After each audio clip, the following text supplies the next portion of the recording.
The poem of the man God. The Glorification. Chapter 628. Jesus appears to various people in different places. 16th and 17th of April, 1947. 1. To Ananias' mother. Eliza, Ananias' mother, is weeping disconsolately in her house, closed in a little room where there is a small bed without any bedclothes, probably Ananias' bed. Her head is resting on her arms, which in turn are lying stretched out in the little bed, as if she wanted to embrace it all. Her body lies heavy on her knees in a languid posture. There is nothing vigorous about her but her tears. A faint light comes in through the open window. The day has just dawned, but there is a bright light when Jesus enters. I say enters, meaning that he is in the room, whilst previously he was not. And I will also say so to mean his appearing in a closed place, without repeating myself as to how he shows himself from behind a great brightness, which recalls that of the Transfiguration, from behind a white fire. Allow me the comparison that seems to melt walls and doors, to allow Jesus to enter with his real, breathing, solid, glorified body. A fire, a brightness that closes itself in him and conceals him when he goes away. But afterwards it takes the beautiful aspect of the risen Master, but a man, a real man, 100 times more beautiful than he was before his passion. It is he, but it is he, the glorious King. Why are you weeping, Eliza? I do not know how the woman does not recognize the unmistakable voice. Perhaps sorrow overwhelms her. She replies as if she were speaking to a relative who has probably come to her after Ananias' death. Did you hear those men yesterday evening? He was nothing. Magic power, but not divine. And I was resigning myself to the death of my daughter, thinking that she was loved by God in peace. He had told me. She weeps more loudly. But many have seen him risen. God only can raise himself from the dead by himself. That is what I also told those people yesterday. You heard me. I fought against their words, because their words were the death of my hope, of my peace. But did you hear them? They said it was all a make-believe of his followers in order not to admit that they were fools.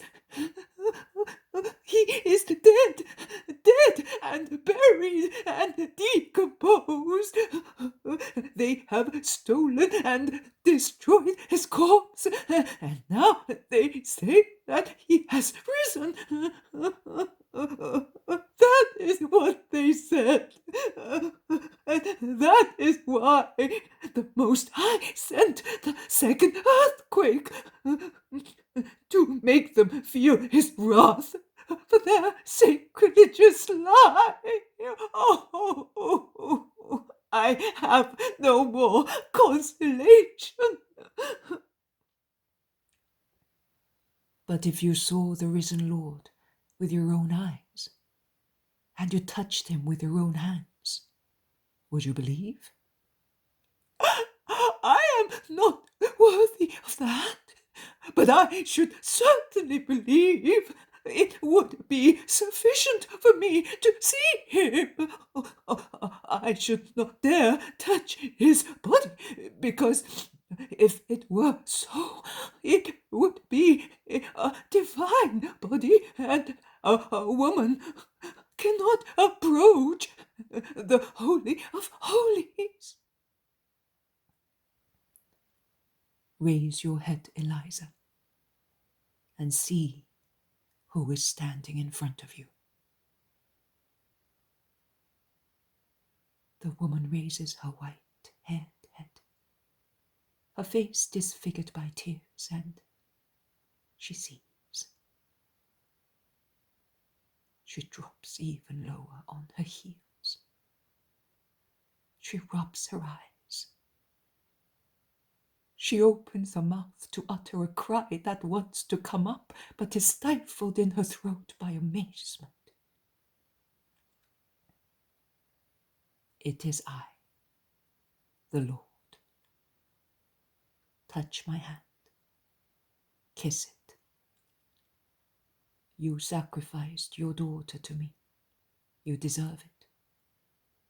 And on this hand, find again the spiritual kiss of your child.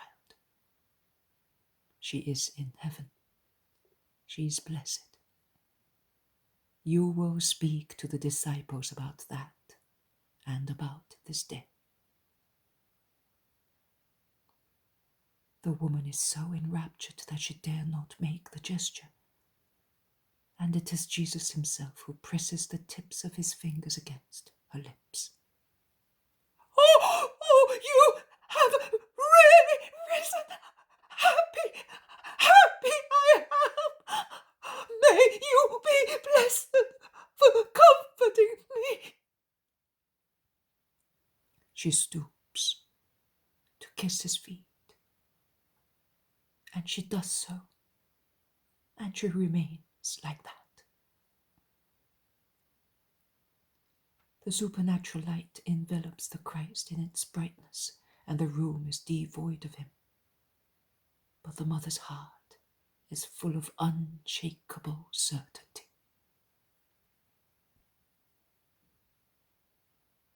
2. To Mary of Simon at Cariath, with Anne, the mother of Johannan, and old Ananias. The house of Anne, the mother of Johannan. The country house where Jesus, in the company of Judas's mother, worked the miracle of curing Anne. Here also there is a room and a woman lying on a bed. A woman who is altered beyond recognition by mortal anguish. Her face is worn out. Fever devours it, inflaming her cheekbones, so sunken are her cheeks.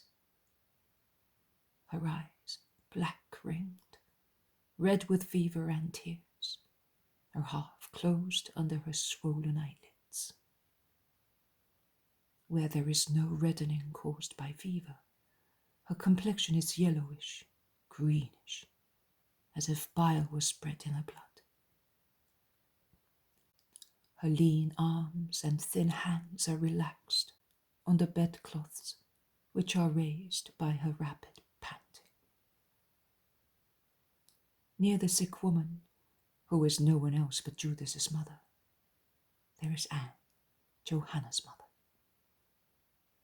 She wipes perspiration and tears. She waves a fan of palm. She changes the cloths dipped in spicy vinegar on the forehead and throat of the sick woman.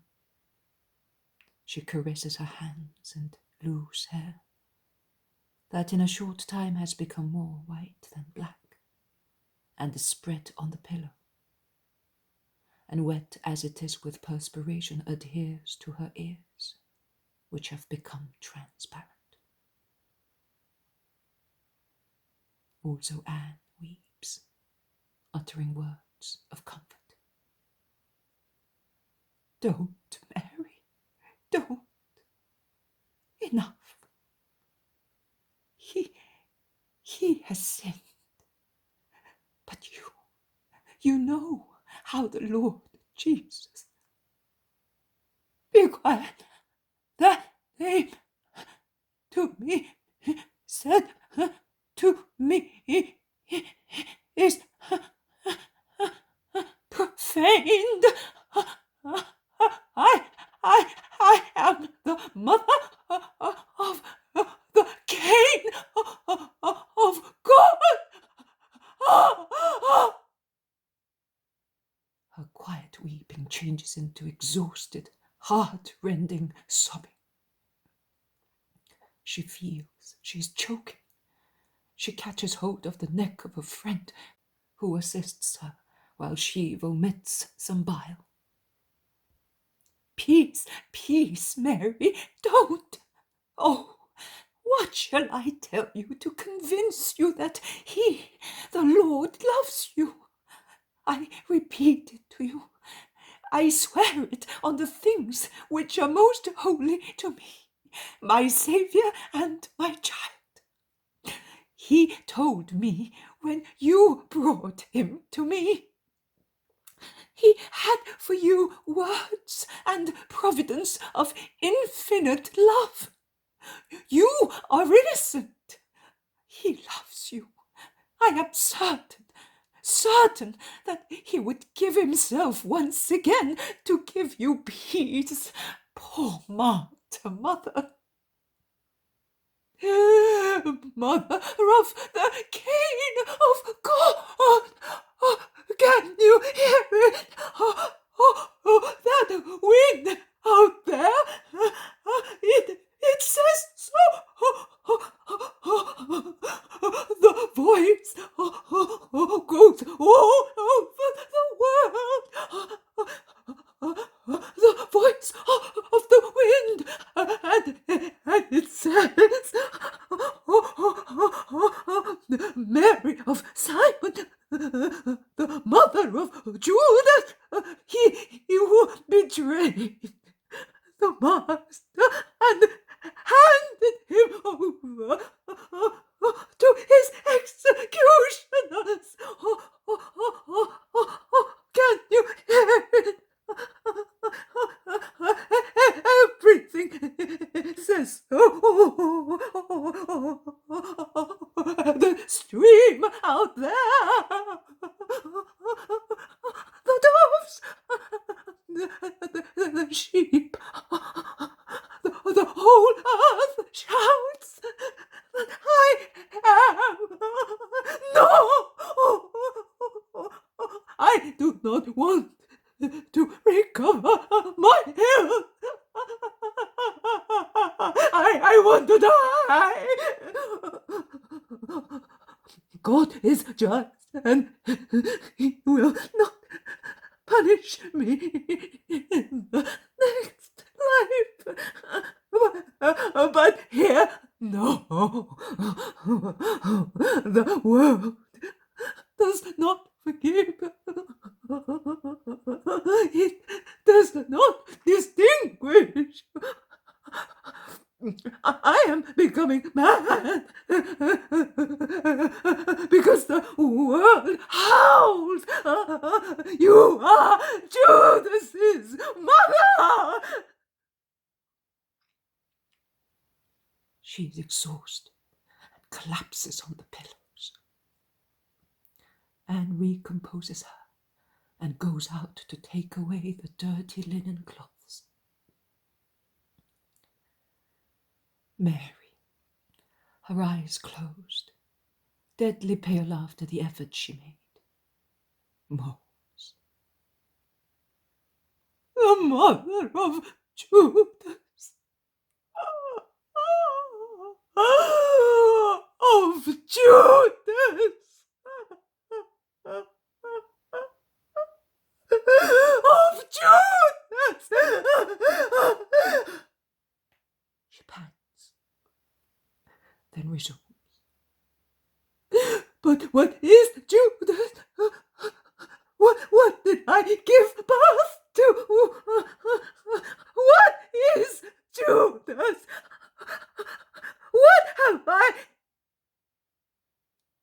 Jesus is in the room, which is lit up by a trembling light, because daylight is still too faint to illuminate the large room in which the bed is at the end, very far from the only window. He calls her gently. Mary, Mary of Simon. The woman is almost delirious and does not attach much importance to the voice. Her mind is far away, carried away by the vortex of her grief, and she repeats the ideas that haunt her brain monotonously, like the tick-tack of a pendulum clock. The mother of Judas. Oh, what have I given birth to? The world shouts. The mother of Judas. Two tears well up in the corners of Jesus' very mild eyes. I am surprised at them. I did not think that Jesus could weep also after his resurrection. He bends. The bed is so low for him who is so tall. He lays his hand on the feverish forehead, pushing aside the cloths damp with vinegar, and he says, "A poor wretch. That and nothing else. If the world shouts, God covers the shout of the world, saying to you, have peace, because I love you. Look at me, poor mother. Gather your lost spirit and put it in my hands. I am Jesus."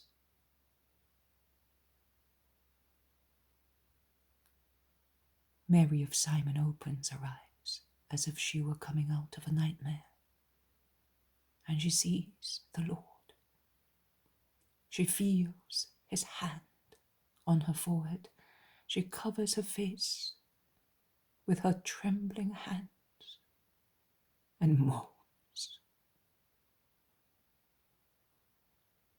"Do not curse me. If I had known what I was giving birth to, I would have torn my womb to prevent him from being born."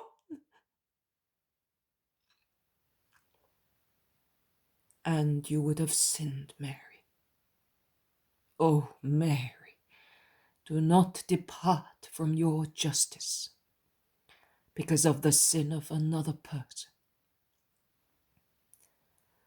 The mothers who have fulfilled their duty must not consider themselves responsible for the sins of their sons.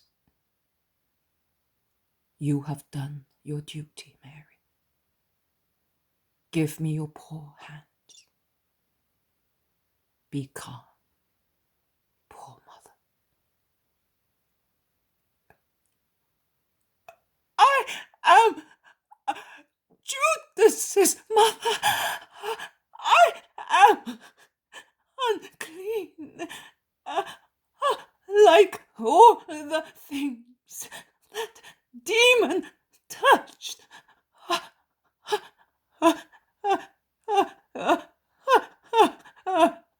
The mother of a demon! Do not touch me!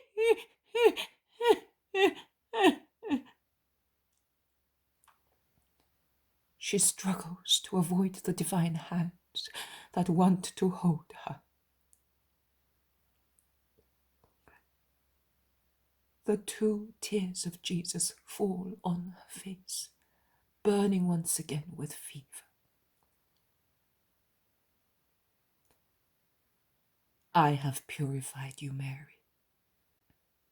My tears of compassion are on you. I have not shed my tears on anybody since I consumed my sorrow. But I am weeping over you with all my loving pity.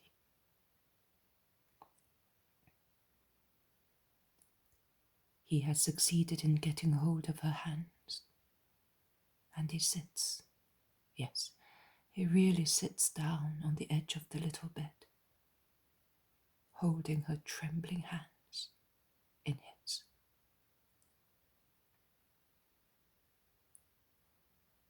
The loving compassion of his bright eyes caresses, envelops, and cures the poor wretch, who calms down, weeping silently and whispering. Have you no grudge against me? I have love. That is why I have come. Have peace. You forgive, but the world, your mother, she will hate me. She thinks of you as of a sister. The world is cruel, that is true.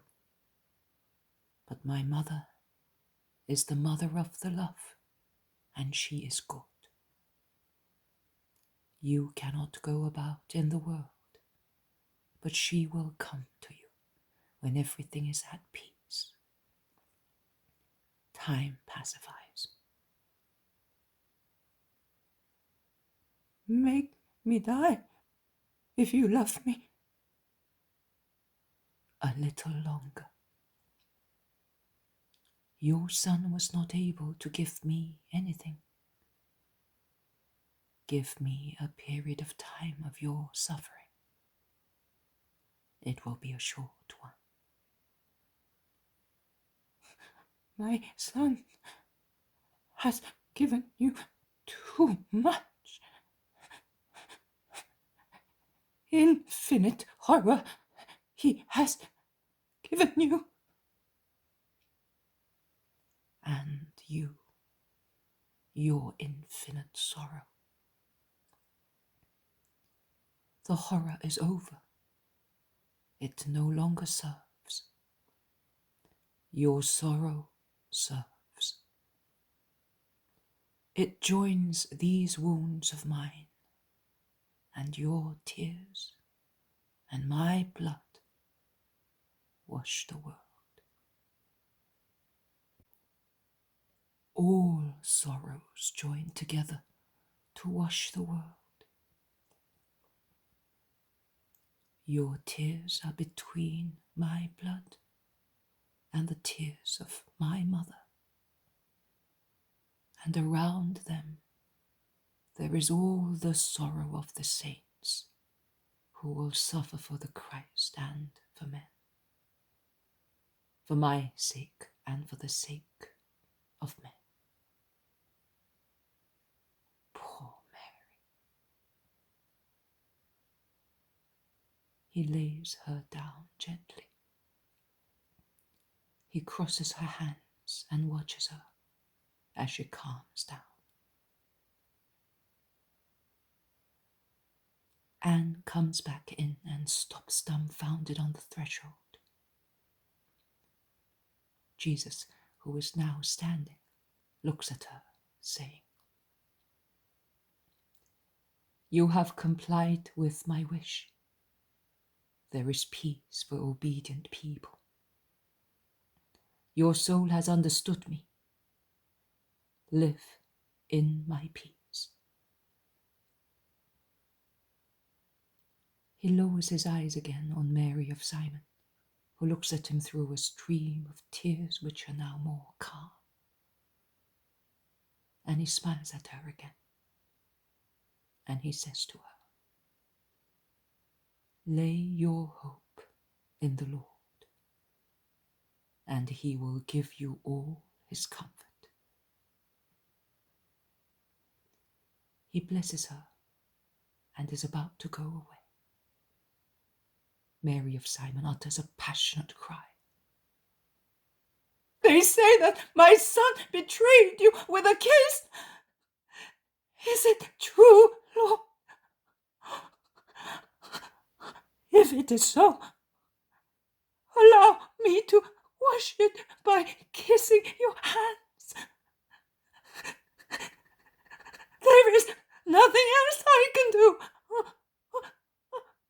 I cannot do anything else to cancel.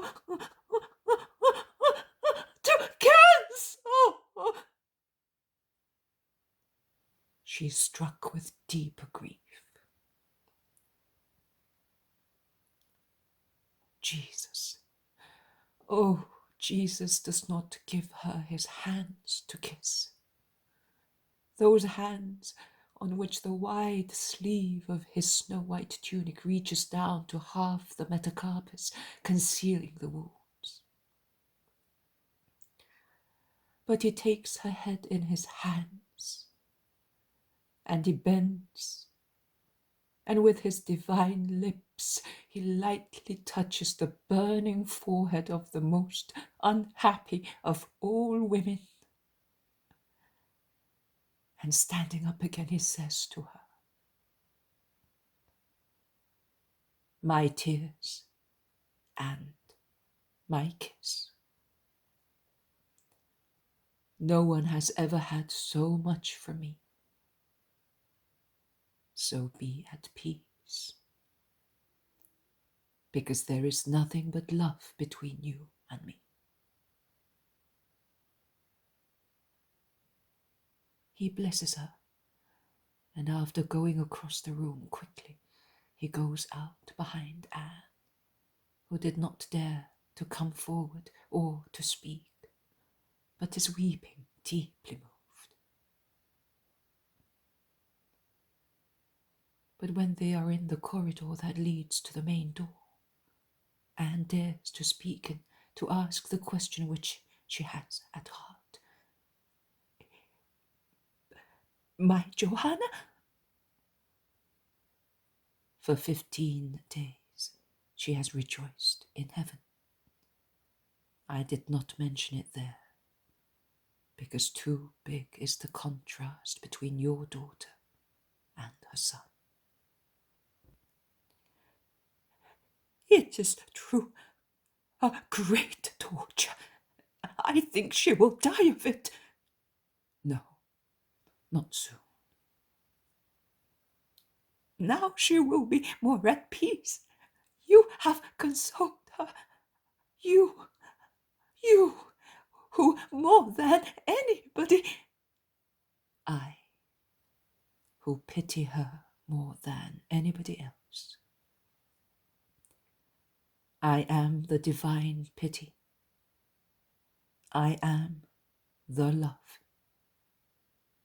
I tell you, woman, if Judas had only cast a glance of repentance at me, I would have obtained God's forgiveness for him. How sad is Jesus' face. The woman is struck by it. Words and silence struggle on her lips, but she is a woman and curiosity is the winner. She asks, was it? Yes, I mean, did that wretched man sin all of a sudden, or? He had been sinning for months, and no word of mine, no act of mine, was able to stop him. So strong was his will to sin. But do not tell her that. I will not, Lord, because now, when Ananias ran away from Jerusalem, the very night of the preparation day, without even completing the Passover, he came in here shouting, "Your son has betrayed the master and has handed him over to his enemies. He betrayed him with a kiss, and I have seen the master beaten, covered with spittle, scourged, crowned with thorns, laden with a cross, crucified and dead through the action of your son. And our name is shouted with obscene triumph by the enemies of the master, and they relate the feat of your son, who, for less than the price that a lamb costs, has sold the Messiah, and with the betrayal of a kiss has pointed him out to the gods." Mary fell on the ground and became black all of a sudden, and the doctor says that her liver has burst, and the bile has flown out, and all her blood is corrupted by it. And the world is bad. She is right.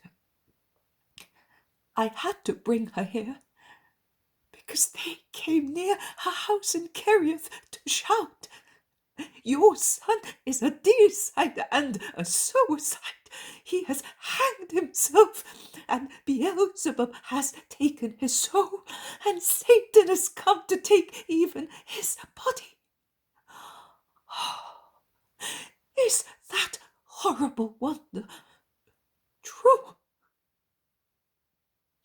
No, woman. He was found dead, hanging from an olive tree. Oh, and they shouted, "Christ has risen and is God." Your God has betrayed God. You are the mother of the betrayer of God. You are the mother of Judas. At night, with Ananias and a faithful servant, the only one left to me, because no one wanted to stay near her, I brought her here. But Mary hears those cries in the noises of the earth, in everything. Poor mother. It is horrible indeed. But did that demon not think of all this, Lord? It was one of the reasons I had recourse to hold him back, but to no avail. Judas went so far as to hate God, as he had never loved his father and mother, or any other neighbor, with true love. That is true. Goodbye, woman. May my blessing comfort you to bear the mockery of the world because of your compassion for Mary. Kiss my hand. I can show it to you. It would have done too much harm to her to see this. He throws the sleeve back, uncovering the pierced wrist. Anne utters a groan, as with her lips she lightly touches the tips of his fingers. The noise of a door that is opened and a stifled cry. "The Lord!" A rather old man prostrates himself and remains so. Ananias, the Lord is good. He has come to comfort your relative and to comfort us as well, says Anne, to console also the elderly man, who is too deeply moved. But the man dare not move. He weeps, saying, "We are of horrible blood. I cannot look at the Lord." Jesus goes to him. He touches his head, repeating the same words as he said to Mary of Simon. Relatives who have done their duty must not consider themselves responsible for the sin of a relative. Take heart, man. God is just. Peace to you and to this house. I have come, and you will go where I send you. For the supplementary Passover, the disciples will be at Bethany.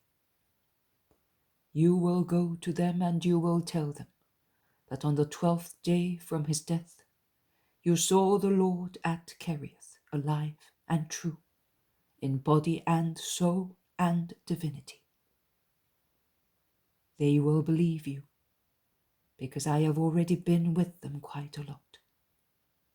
But it will confirm them in their faith on my divine nature, to know that I am everywhere on the same day.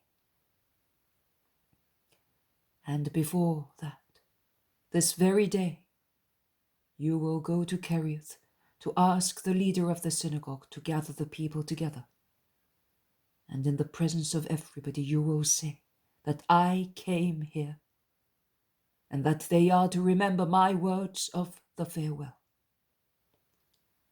They will certainly say to you, "Why did he not come to us?"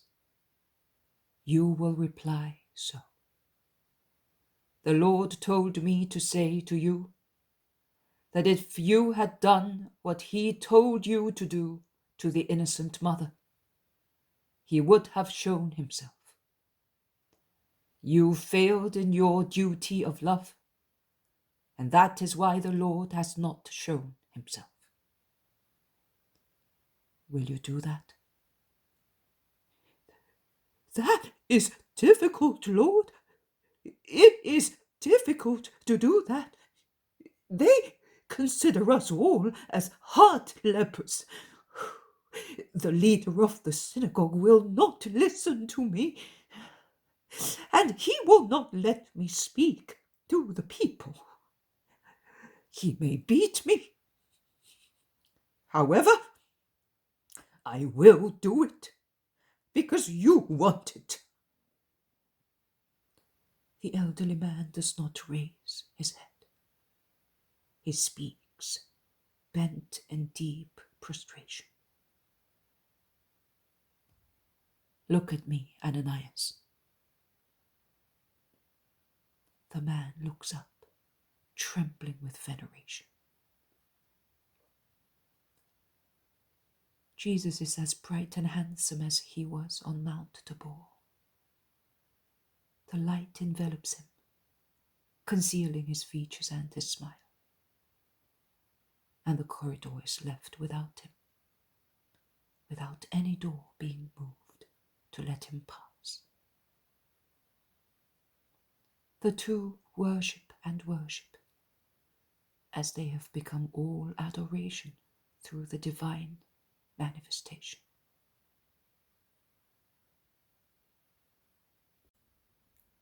Three. To the children of Jotta with their mother Sarah. The orchard of Sarah's house. The children who are playing under the leafy trees. The youngest one who rolls on the grass near a thick row of vine leaves. The other bigger ones who chase one another with joyful cries of swallows, playing at hide and seek behind hedges and vines. Jesus appears near the little one to whom he gave his name. Oh, holy simplicity of the innocents! Josiah is not surprised seeing him there all of a sudden, but he stretches out his little arms so that Jesus may take him in his, and Jesus takes him. There is the greatest simplicity in the acts of both. The others arrive running, and once again the blessed simplicity of children. And without any astonishment they approach him happily. Nothing seems to have changed for them. They probably do not know. But after Jesus has caressed each of them, Mary, the oldest and most sensible one, says, "So, do you no longer suffer, Lord, now that you have risen? I was so sorry." "I no longer suffer. I have come to bless you before I ascend to my Father and yours in heaven. But also from there I will always bless you if you are always good. You will tell those who love me that I have left my blessing with you today. Remember this day." "Are you not coming to the house? Mother is there. They will not believe us," says Mary again. But her brother does not ask. He shouts, "Mommy! Mommy! The Lord is here!" And running towards the house, he repeats that cry. Sarah rushes. She looks out of the window just in time to see Jesus, very handsome at the edge of the orchard, disappear in the light that absorbs him. "The Lord! But why did you not call me before?" says Sarah, as soon as she is able to speak. "But where did he come from? Was he alone? How foolish you are!" "We found him here. A moment before he was not here. He did not come from the road or from the kitchen garden. And he had Josiah in his arms. And he told us that he had come to bless us and to give us his blessing for those who love him in Judah and to remember this day. And now he is going to heaven, but he will love us if we are good." How handsome he was! He had wounds in his hands, but they no longer hurt him. Also, his feet were wounded. I saw them among the grass. That flower there touched just the wound of the one foot. I will pick it. They all speak together, excited with emotion. They even perspire in the excitement of speaking. Sarah caresses them, whispering, "God is great. Let us go. Come, let us go tell everybody. You innocents will speak. You can speak of God."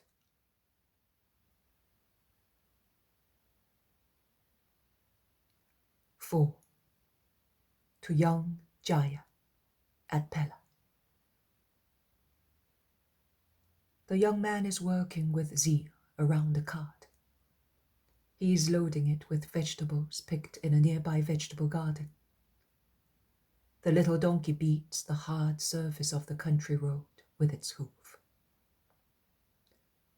When he turns round to take a basket of lettuce, he sees Jesus, who smiles at him.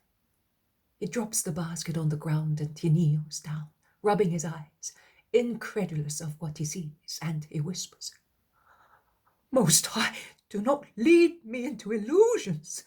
Lord, do not allow me to be deceived by Satan by means of false seducing appearances. My Lord is really dead, and he was buried, and they now say that his corpse has been stolen. Have mercy, Most High Lord, show me the truth." I am the truth, Joah. I am the light of the world. Look at me. See me. That is why I gave your sight back to you, so that you may witness my power and my resurrection. "Oh, It is really the Lord. It is you. Yes, you are Jesus. He drags himself along his knees to kiss his feet. You will say that you have seen me and have spoken to me, and that I am really alive. You will say that you have seen me today. My peace and my blessing to you. Joah remains alone. He is happy. He forgets the cart and the vegetables. In vain, the restless donkey beats the road and brays, protesting because of the long wait. Joah is enraptured. A woman comes out of the house near the kitchen garden and sees him there, wan with emotion, his face with a far-away look. She shouts, "Joah, what is the matter with you? What happened to you?" She rushes towards him and shakes him. She brings him back to earth. "The Lord! I have seen the risen Lord. I have kissed his feet and seen his wounds. They have told lies. It was really God and he has risen. I thought it was a deceit, but it is he! It is he!" The woman trembles, thrilled with emotion, and whispers, "Are you quite sure? You are good woman. For his sake, you have taken my mother and me as your servants. Do not refuse to believe." "If you are sure, I believe. But was he really flesh? Was he warm? Did he breathe? Did he speak? Did he really have a voice? Or did you think so?" "I am certain. It was the warm flesh of a living being. It was a real voice. It was breath. As handsome as God, but man, like me and you. Let us go. Let us go and tell those who suffer or are in doubt." 5. To John of Knop. The old man is all alone in his house, but he's serene. He is repairing a chair, as on one side the nails have come out, and he smiles at I wonder which tree.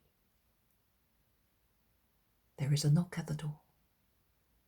The old man, without leaving his work, says, "Come in. What do you want? You who come? Still one of those? I am too old to change. Even if the whole world shouted to me, he is dead, I say, he is living. Even if I had to die to say so. So, come in." He gets up to go to the door, to see who knocks without going in. But when he is near it, the door opens and Jesus goes in. "Oh, oh, oh, my Lord, alive! I believed, and he comes to reward my faith. Blessed! I did not doubt. In my grief, I said, if he sent me the lamb for the banquet of joy, it means that he will rise this day. Then I understood everything. When you died, and the earth was shaken, I understood what I had not yet understood. and they thought that I was mad at Knop, because at sunset on the day after the Sabbath I prepared a banquet, and I went and invited some beggars, saying, 'Our friend has risen.' They were already saying that it was not true. They were saying that they had stolen you during the night, but I did not believe them, because since you died, I understood that you were dying to rise again, and that was the sign of Jonah." Jesus, smiling, lets him speak. Then he asks, "And do you still wish to die now? Or do you want to stay to witness my glory?" "Whatever you want, Lord." "No, what you want." The old man is pensive. He then decides, "It would be lovely to go out of this world where you no longer are as you were previously. But I forego the peace of heaven to say to the incredulous, 'I have seen him.'" Jesus lays his hand on his head, blessing him, and he adds, "But it will soon be also peace, and you will come to me with the rank of confessor of the Christ." And he goes away. In this case, probably out of pity for the old man, he did not appear or disappear in a wonderful way, but he did everything as if he were the Jesus of days gone by, when he used to enter or come out of a house in a normal human way.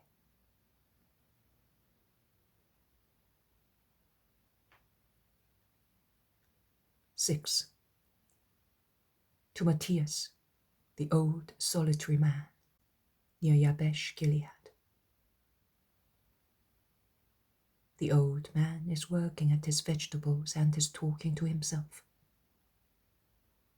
"All wealth that I have for him, and he will never taste them again.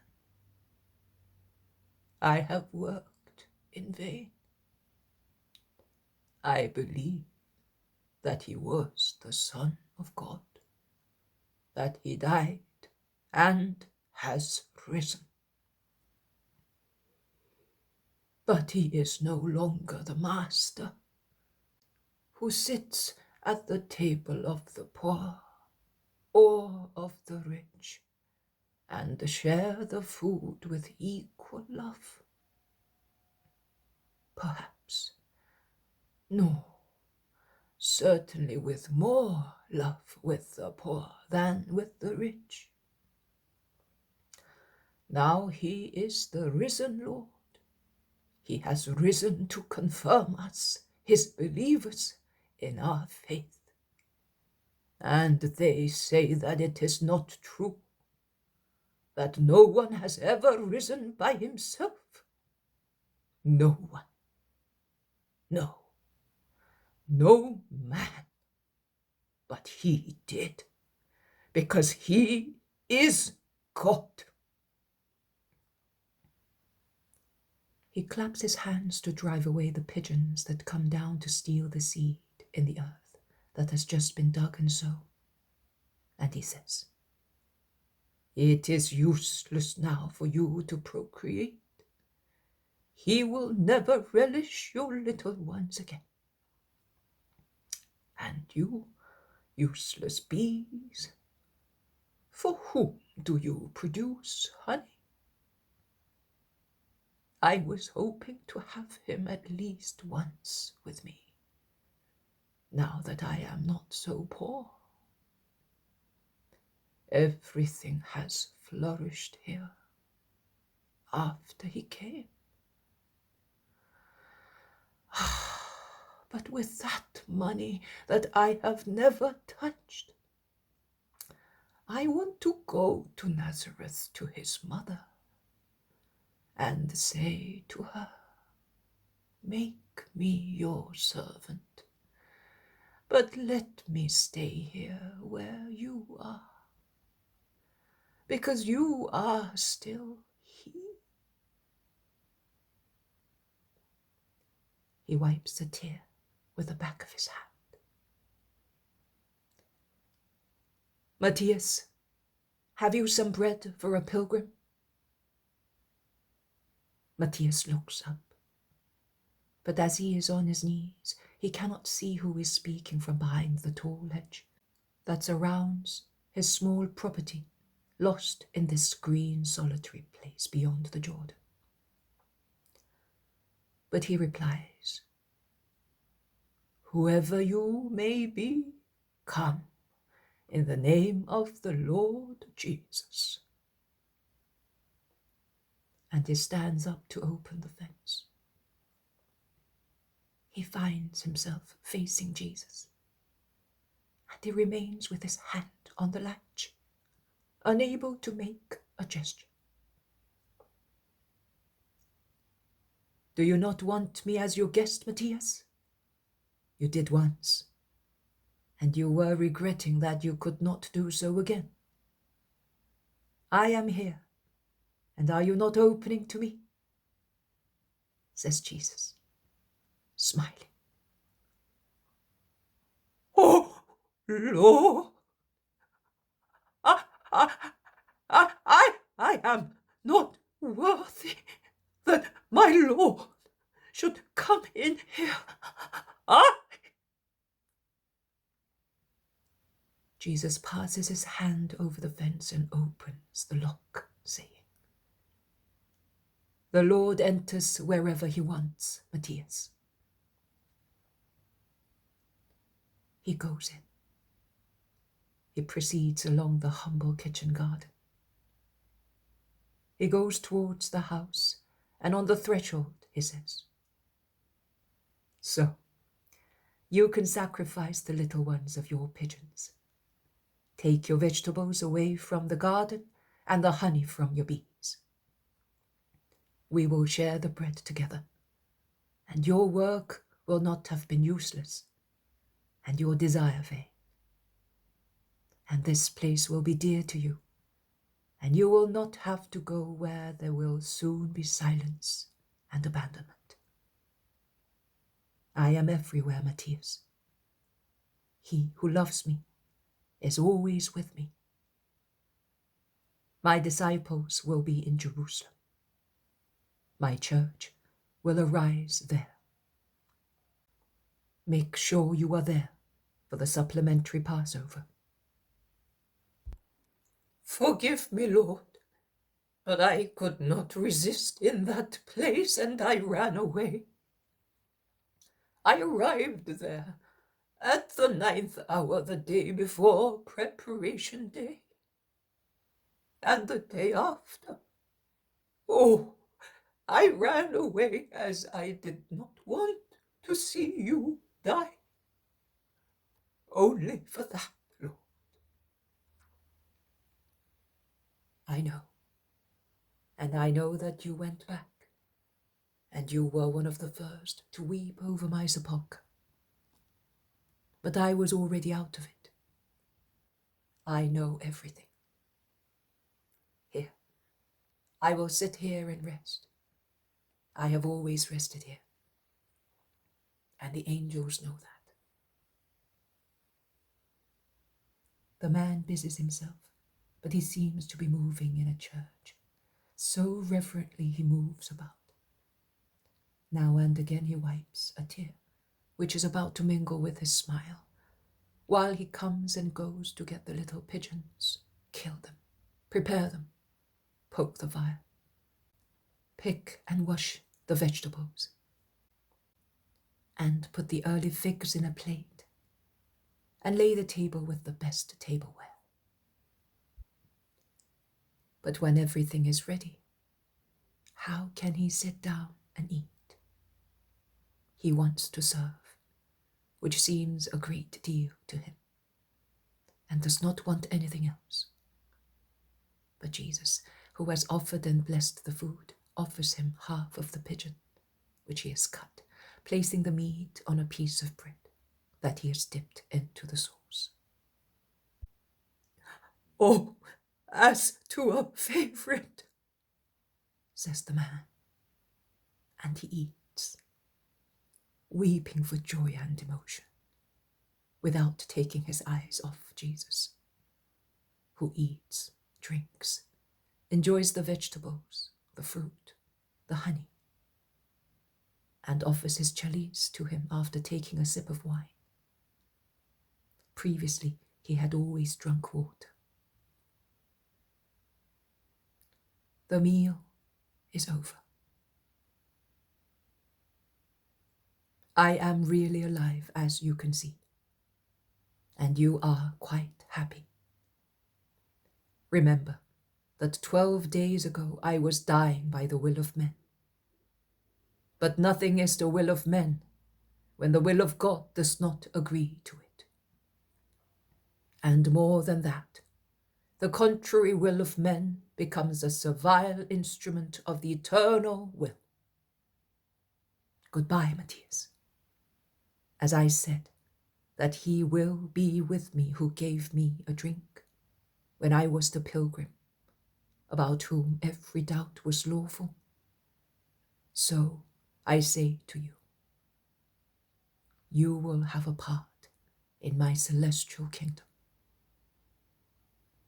But I am losing you now, Lord. In every pilgrim, see me. In every beggar, me. In every sick person, me. In everyone needing bread, water, and clothes, me. I am in whoever suffers, and what is done to those who suffer is done to me. He stretches out his arms, blessing, and disappears.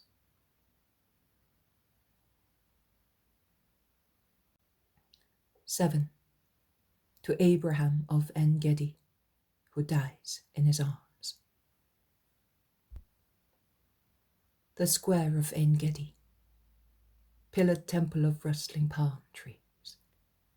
The fountain, mirror for the April sky.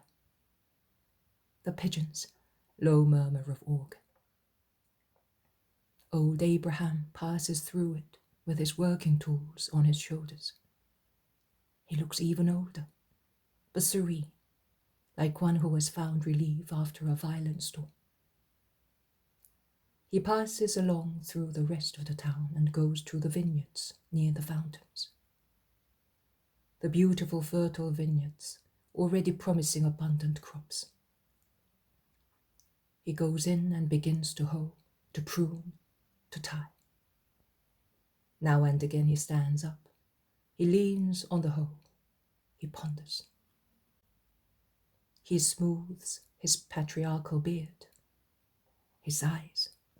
He shakes his head in an inward conversation. A man, all enveloped in his mantle, comes up the road towards the fountains and the vineyards. I say, a man. But it is Jesus, because it is his garment and his gait. But for the old man, it is a man. And the man asks Abraham, "May I stop here?"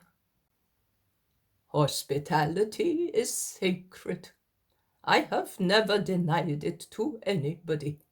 Come in. May the rest in the shade of my vines be pleasant to you. Do you want some milk? Some bread? I will give you what I possess here. And what can I give you? I have nothing.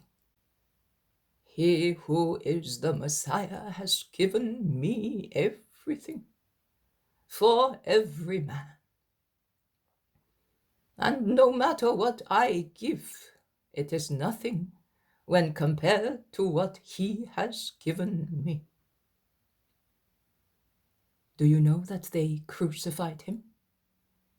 I know that he has risen from the dead.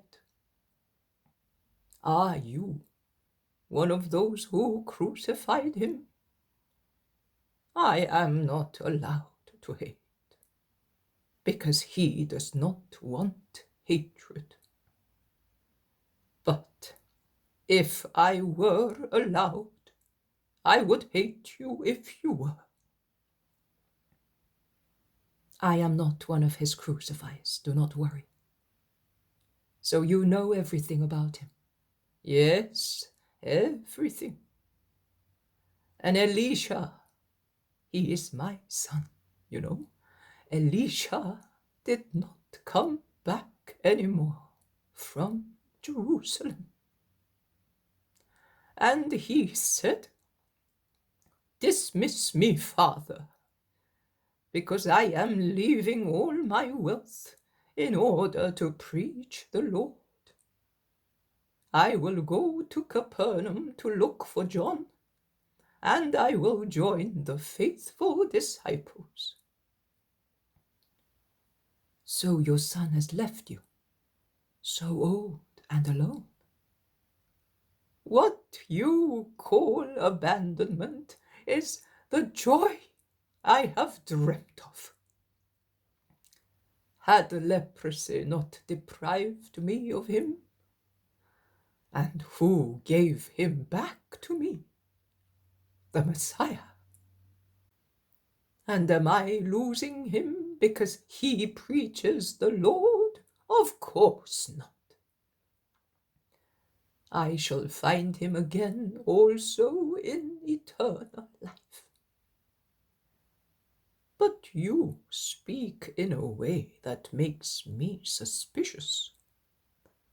Are you an emissary of the temple? Have you come to persecute those who believe in the risen Master? Strike! I will not run away. I will not imitate the 3 wise men of remote days. I will stay, because if I fall for him, I shall join him in heaven, and my prayer of last year will be answered. That is true. You then said, I anxiously waited for the Lord, and he heard me. How do you know? Are you one of his disciples?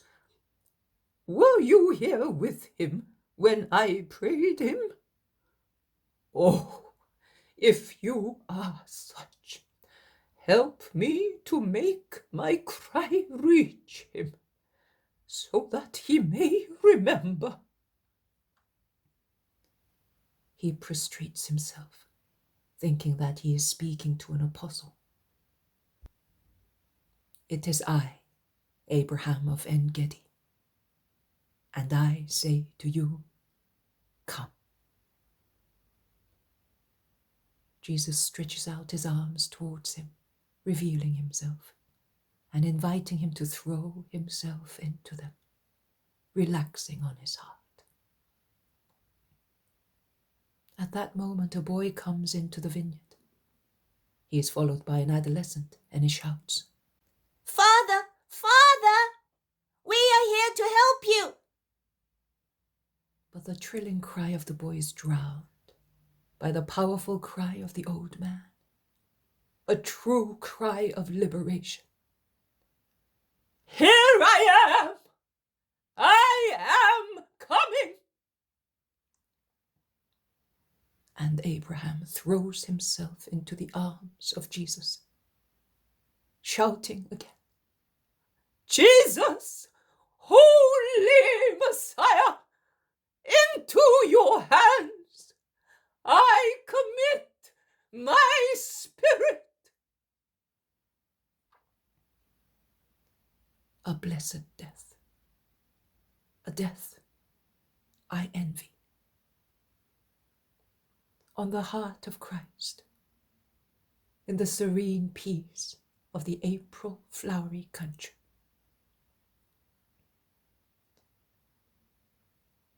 Jesus lays the old man gently on the flowery grass that waves in the breeze, at the foot of a row of vines, and he says to the children, who, astonished and frightened, are about to burst into tears, "Do not weep. He died in the Lord.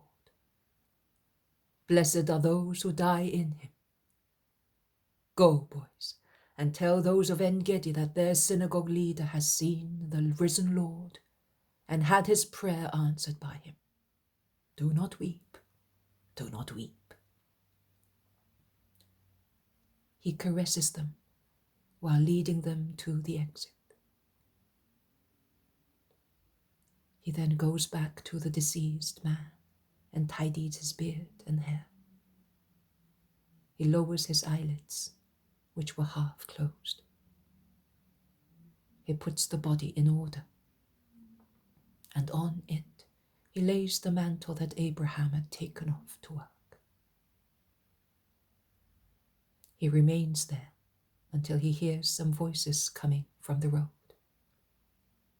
Then he stands up. Wonderful. Those who rush there see him. They shout. They run faster to reach Jesus, but he disappears from their eyes in the refulgence of beams brighter than the sun.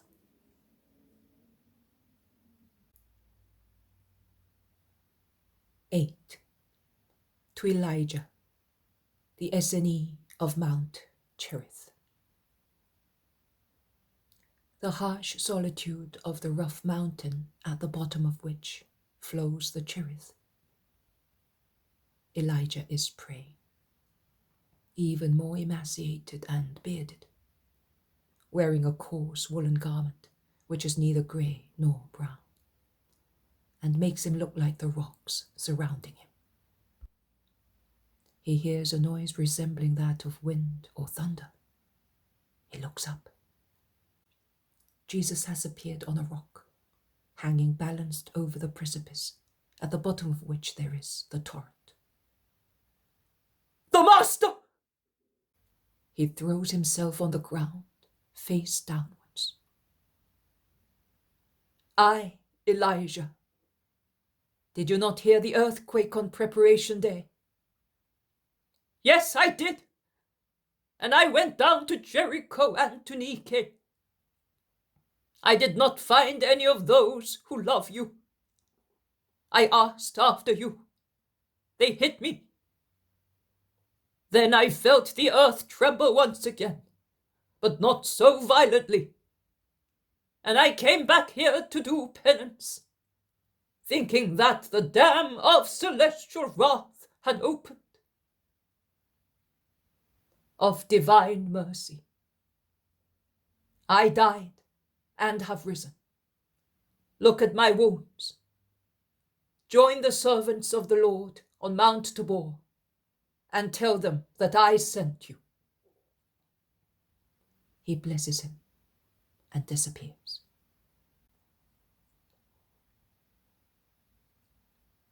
Nine. To Dorcas and the child in the castle of Caesarea Philippi. Dorcas's little boy, supported by his mother, is taking his first steps on the rampart of the fortress. And Dorcas, bent as she is, does not see the Lord appear. But when, having left the little boy somewhat free, she sees him walk steadily and fast towards the corner of a rampart, She straightens herself up to run, so that he may not fall and may perish passing through the battlements or openings made on purpose for offensive weapons. And in doing so she sees Jesus, who takes up the child, pressing him to his heart and kissing him. The woman dare not make a gesture, but she utters a loud cry, a cry that makes those of the court look up and causes faces to lean out of windows. "The Lord! The Lord! The Messiah is here! He has really risen!" But before people can rush there, Jesus has already disappeared. "You are mad! You were dreaming! Plays of light have made you see a ghost." "Oh, he was really alive! See how my son is looking there, and how he's holding in his hands an apple as beautiful as his little face. He's gnawing at it with his little teeth. I have no apples." "Nobody has ripe apples these days, and so fresh," they say, rather shocked. "Let us ask Tobias," say some of the women. "What do you want to do? He can hardly say mummy," say the men, mockingly. But the women bend over the little boy and say, "Who gave you the apple?" And the lips, that can hardly say the most simple words, in a joyful smile that displays his tiny little teeth and his still empty gums, without any hesitation says, Jesus. "Hey, you call him Jezai? He can say his name." "Jesus, you, or Jesus the Lord?" "Which Lord? Where did you see him?" insist the women. "There, the Lord. Jesus the Lord." "Where is he? Where did he go?" "There." He points at the sky, full of sun, and smiles happily and bites his apple.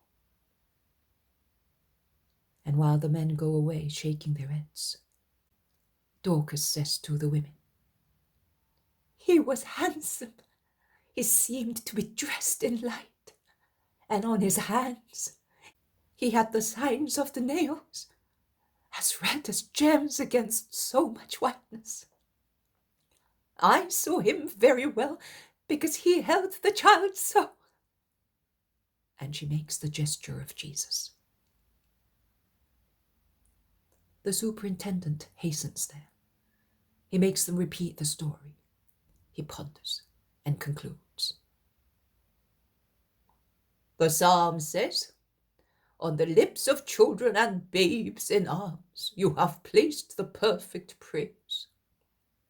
And why not the truth? They are innocent. And we, let us remember this day. No, I am going to the village of the disciples. I am going to see whether the rabbi is there. And yet, he was dead. Who knows?" And with this, "who knows," that ends its conclusion internally, the superintendent goes away, while the women, full of excitement, continue asking questions of the child, who laughs and repeats, "Jesus. There. And then there. Jesus Lord." and he points at the place where Jesus was, then at the sun where he saw him disappear. Happy, happy.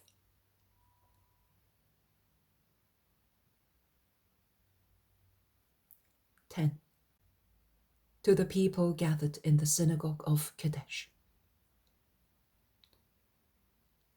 The people of Kadesh are gathered in the synagogue and are discussing the last events with Matias, the synagogue leader. The synagogue is rather half dark because the doors are closed and the curtains are lowered on the windows. Heavy curtains that the April wind hardly moves.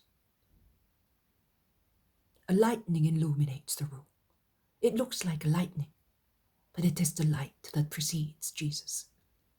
And Jesus shows himself, astonishing many people. He stretches out his arms, and the wounds on his hands and feet appear clearly visible, because he shows himself on the last of the 3 steps that lead to a closed door. He says, "I have risen from the dead. I remind you of the dispute between the scribes and me. I have given the wicked generation the sign that I had promised, that of Jonah. I give my blessing to those who love me and are faithful to me." Nothing else. He disappears. "But it was he! Where from? And yet he was alive. He had said so. Well, now I understand. The sign of Jonah, 3 days in the bowels of the earth, and then the resurrection." A babble of comments.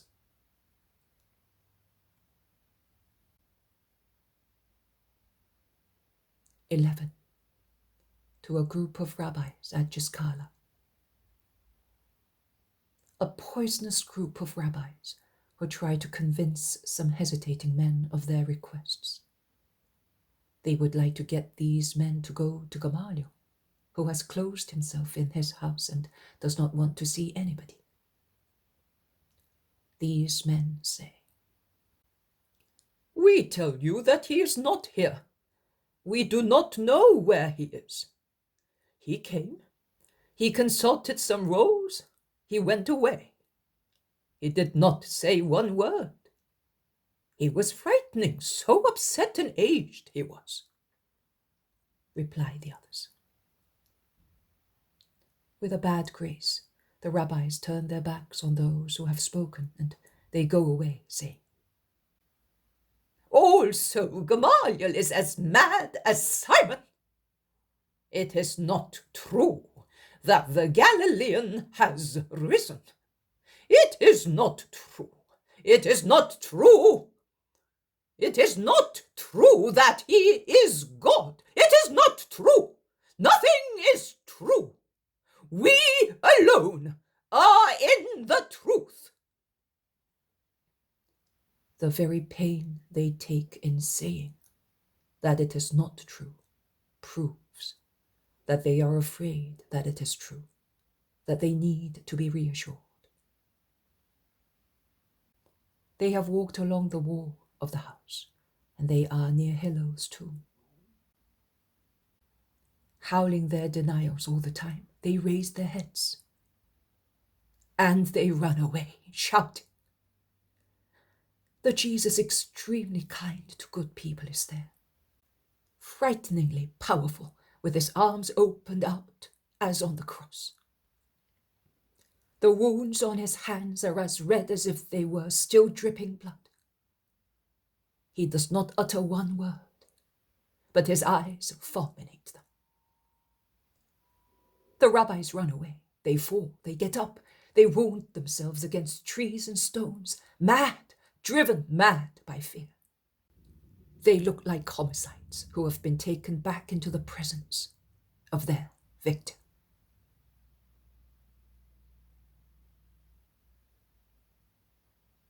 "12. To Joah Kim and Mary of Bosra. Mary, Mary, Joah Kim and Mary, come outside." The 2, who are in a quiet room illuminated by a lamp, one intent on sewing, the other on making up accounts, raise their heads, look at each other. Joah Kim, growing pale with fear, whispers, "The voice of the rabbi. It comes from the other life." The woman, frightened, presses against her husband. But the call is repeated, and the 2, holding on tightly to each other, to pluck up courage, dare to go out in the direction of the voice. In the garden, illuminated by the crescent of the new moon, there is Jesus, shining in a light much stronger than many moons. The light surrounds him and makes him God. His very sweet smile and loving eyes make him man. Go and tell those of Bosra that you have seen me, real and alive. And you, Joah Kim, say so at Tabor, to those who have gathered there. He blesses them and disappears. But it was he. It was not a dream. Tomorrow I will go to Galilee. He said at the Tabor, did he not? 13. To Mary of Jacob at Ephraim. The woman is kneading flour to make bread. She turns round upon hearing that she is being called, and she sees Jesus. She throws herself on the floor, face and hands on the floor, in silent adoration, a little frightened. Jesus speaks. You will tell everybody that you have seen me, and that I have spoken to you. The Lord is not subjected to the sepulchre. I rose on the third day as I had predicted. Do persevere, you who are on my way, and do not let yourselves be seduced by the words of those who crucified me. My peace to you.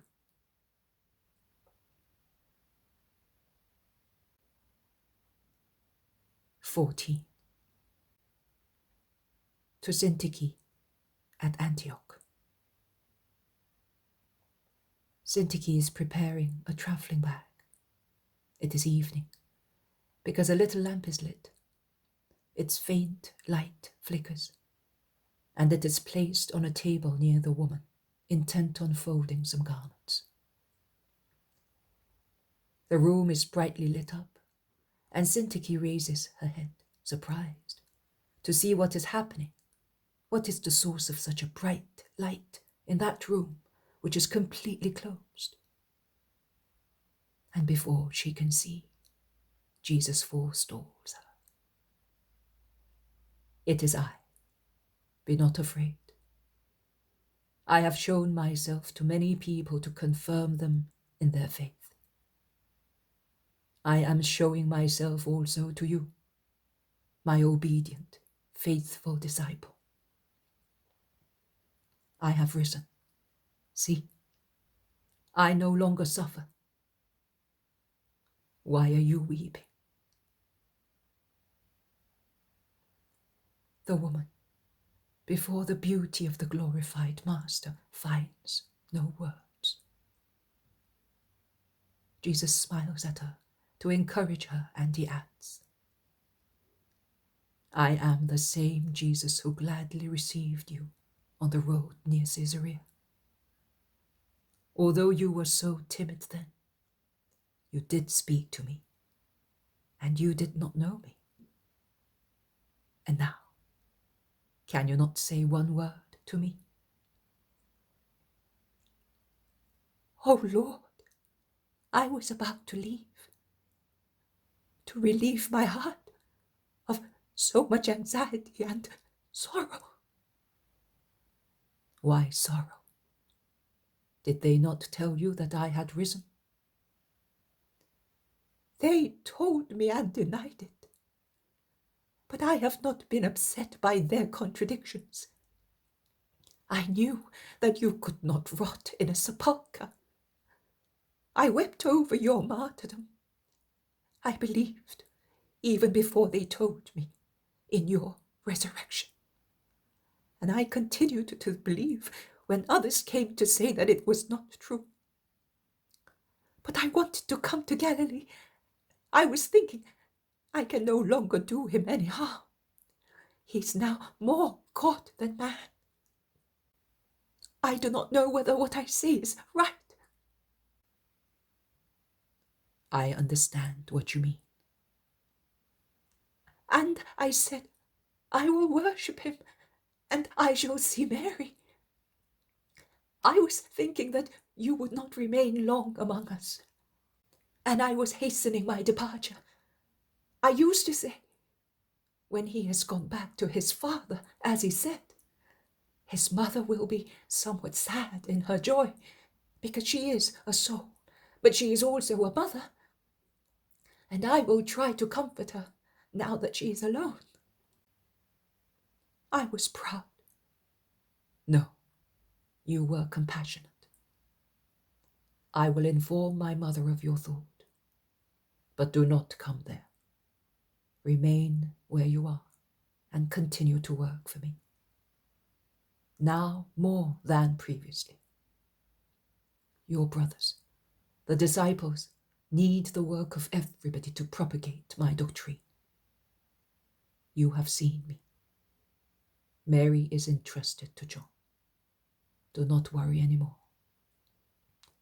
You will be able to fortify your spirit with the certainty of having seen me and with the power of my blessing. Cintiki is longing to kiss him, but she dare not. Jesus says to her, "Come."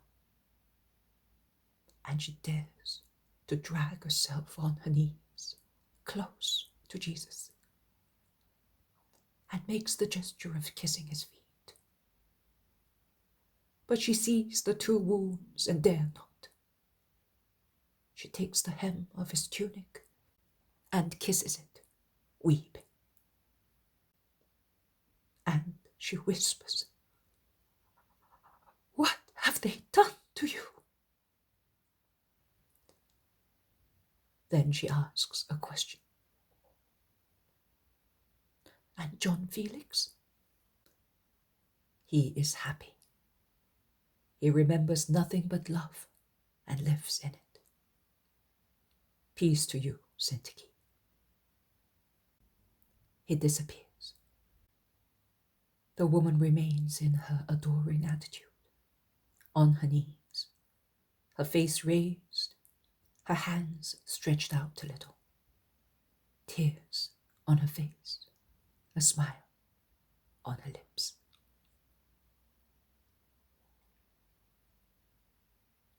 "15. To Zacharias the Levite. He is in a small room. Zacharias the Levite is pensive. He is sitting with his head reclined on one of his hands. Do not be in doubt. Do not listen to the voices that upset you. I am the truth and the life. Look at me. Touch me." The young man who has looked up at the first words and has seen Jesus and has fallen on his knees shouts, "Forgive me, Lord, I have sinned. I received in me the doubt concerning your truth." Those who try to seduce your spirit are more guilty than you are. Do not yield to their temptations. I am a real living body. Feel the weight and the warmth, the solidity and the strength of my hand. He takes him by the forearm and lifts him with his strength, saying, "Rise and walk in the ways of the Lord, out of doubt and fear.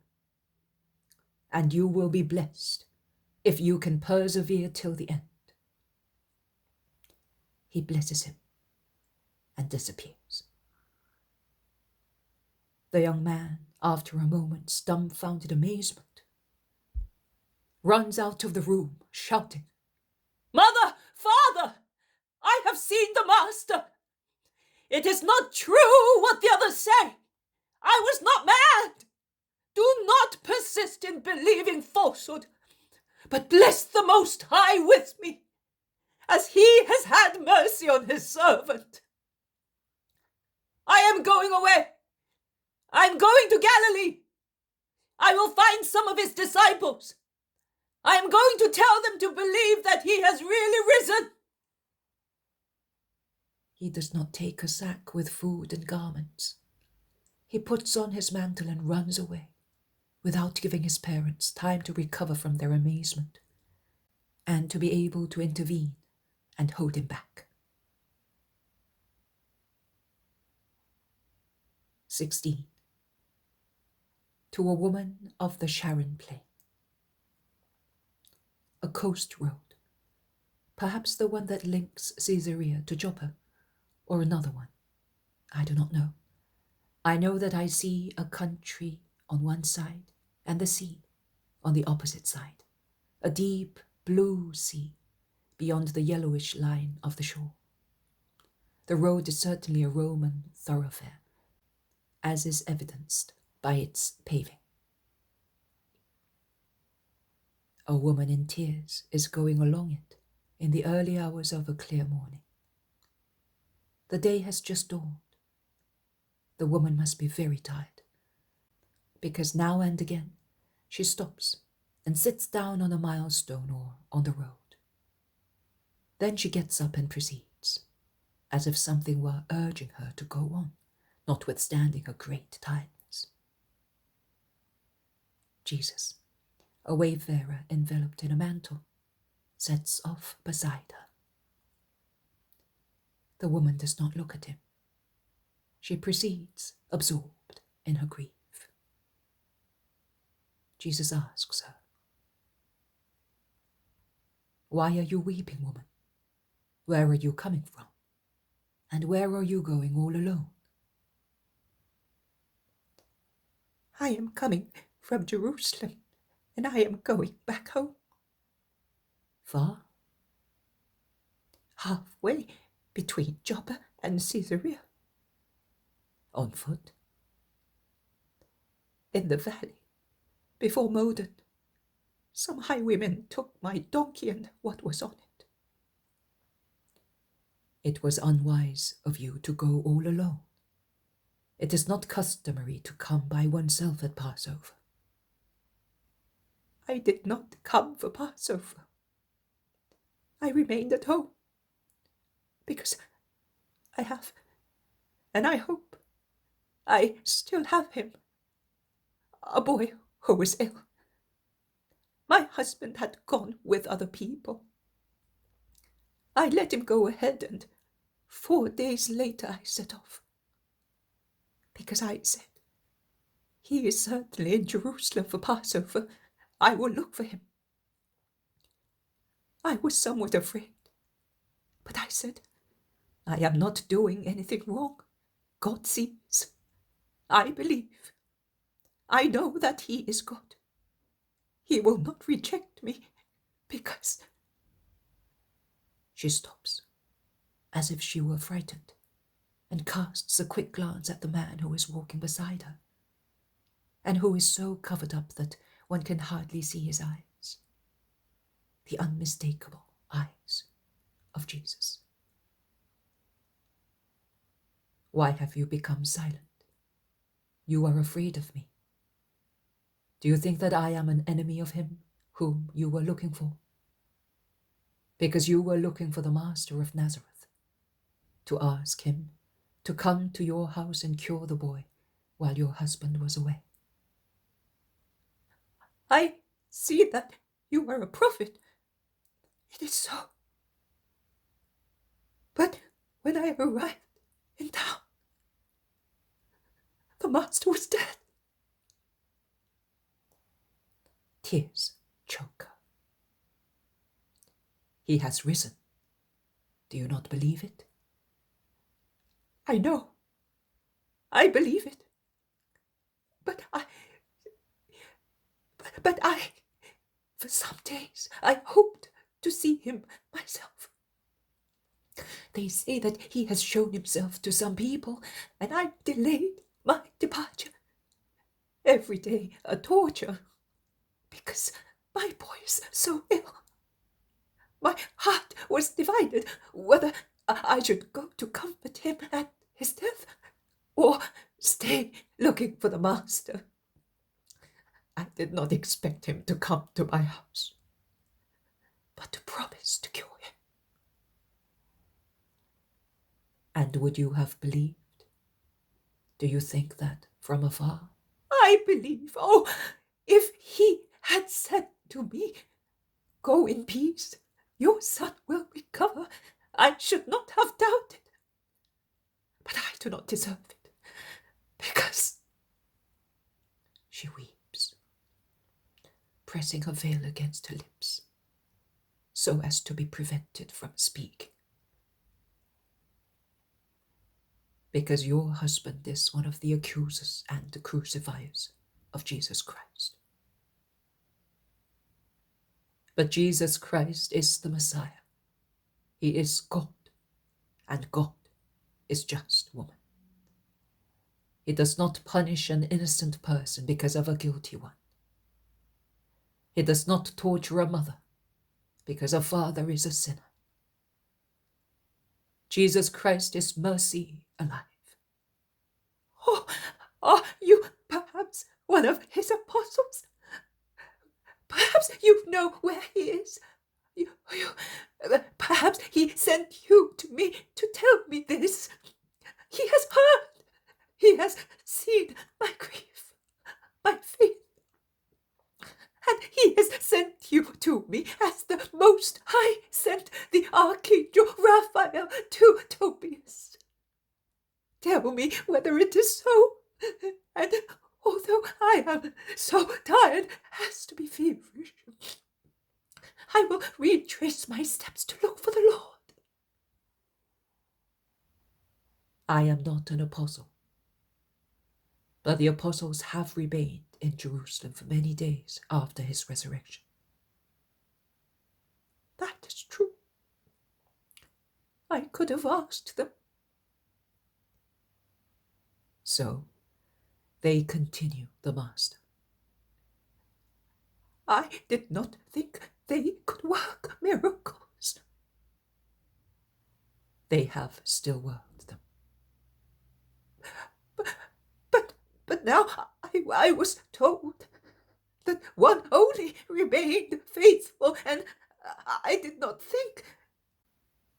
Yes, your husband told you so, sneering at you in his frenzy of false triumph. But I tell you that man can sin, because God alone is perfect, and he can repent. And if he does repent, his strength grows, and God increases his graces in him for his contrition. Did the Most High Lord not forgive David? But who are you? Who are you who speak so gently and wisely? If you are not an apostle, an angel perhaps, the angel of my child. He has perhaps breathed his last, and you have come to prepare me. Jesus lets his mantle fall off his head and face, and passing from the humble aspect of a common pilgrim to his magnificence of God-man, risen from the dead, with kind solemnity, he says, "It is I, the Messiah crucified in vain. I am the resurrection and the life. Go, woman, your son lives, because I have rewarded your faith. Your son is cured, because if the Rabbi of Nazareth has finished his mission, the Emmanuel continues his until the end of time for all those who have faith, hope, and charity in the one and trine God, of whom the incarnate Word is one person, who, through divine love, left heaven to come to teach, to suffer, to die in order to give the life to men. Go in peace, woman, and be strong in faith. Because the time has come when in a family the husband will be against his wife, the father against his sons, and these against him, out of hatred or love for me. But blessed are those whom persecution will not tear away from my way. He blesses her and disappears. 17. To some shepherds on the Great Hermon. A group of herds and shepherds. They have stopped on some slopes with wonderful pastures, and they are speaking of the events of Jerusalem, and they are distressed, saying to one another, "We shall no longer have the friend of shepherds on the earth." And they recall the many meetings they had with him here or there. "Meetings," says an old man, "that we shall never have again."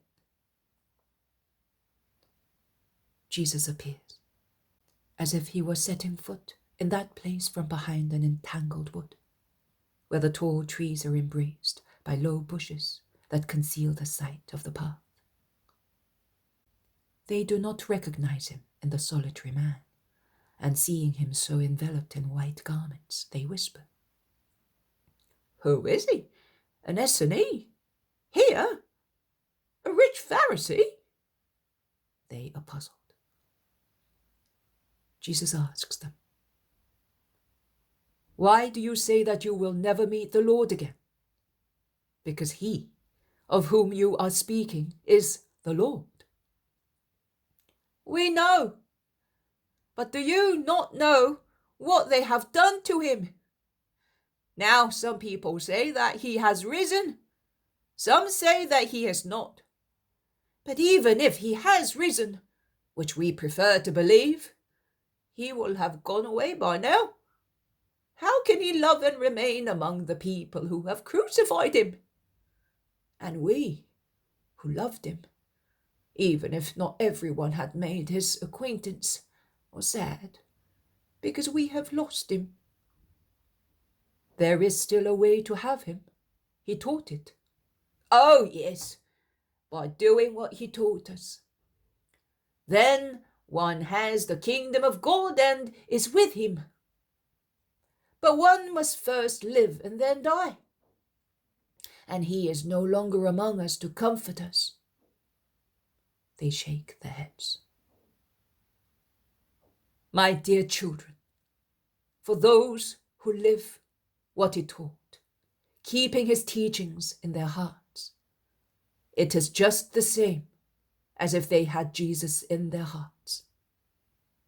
Because word and doctrine are one thing only. He was not a master who taught things that were not as he was. So, he who does what he said has Jesus alive in himself and is not separated from him. What you say is correct, but we are poor men, and we want to see also with our eyes, to feel our joy properly. I have never seen him, neither has my son, nor Jacob, nor Melchiah, nor James, nor Saul. See, only among us, how many have not seen him? We have always looked for him, but when we arrived, he had left. Were you in Jerusalem on that day? Oh, we were there. But then we heard what they wanted to do to him. We ran away like madmen up the mountains, and we went back to town after the Sabbath. We are not guilty of his blood, because we were not in town. But we did the wrong thing in being cowards. We would at least have seen him and greeted him. He would certainly have blessed us for our greetings. but we did not really have the courage to look at him amid tortures. He blesses you now. Look at him, whose face you wish to know. He shows himself, magnificently divine on the green of the meadow. While their amazement throws them on the ground, but glues their eyes to his divine face, he disappears in a refulgent light.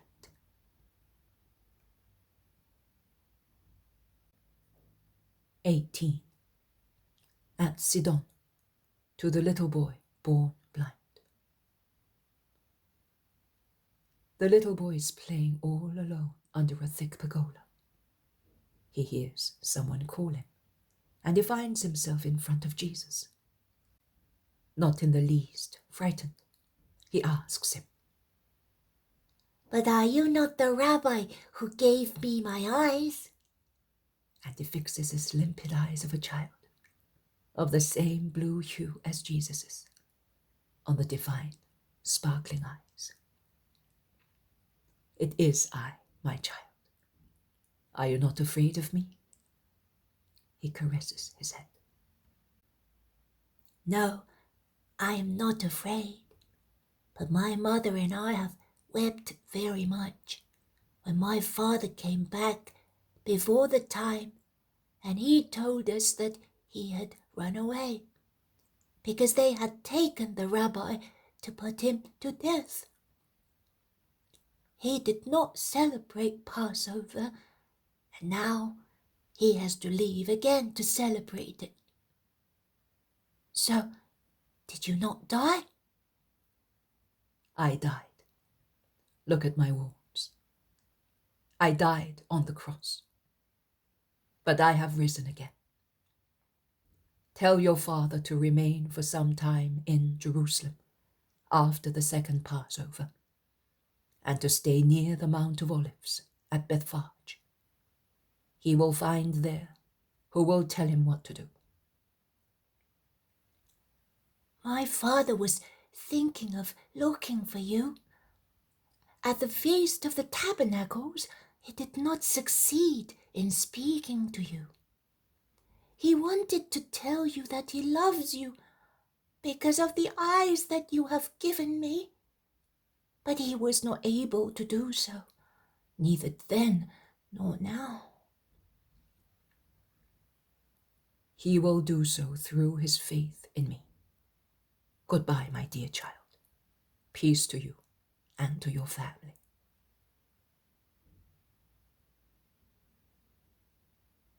"19. To Johannan's peasants. Johannan's fields kissed by the moon. Dead silence.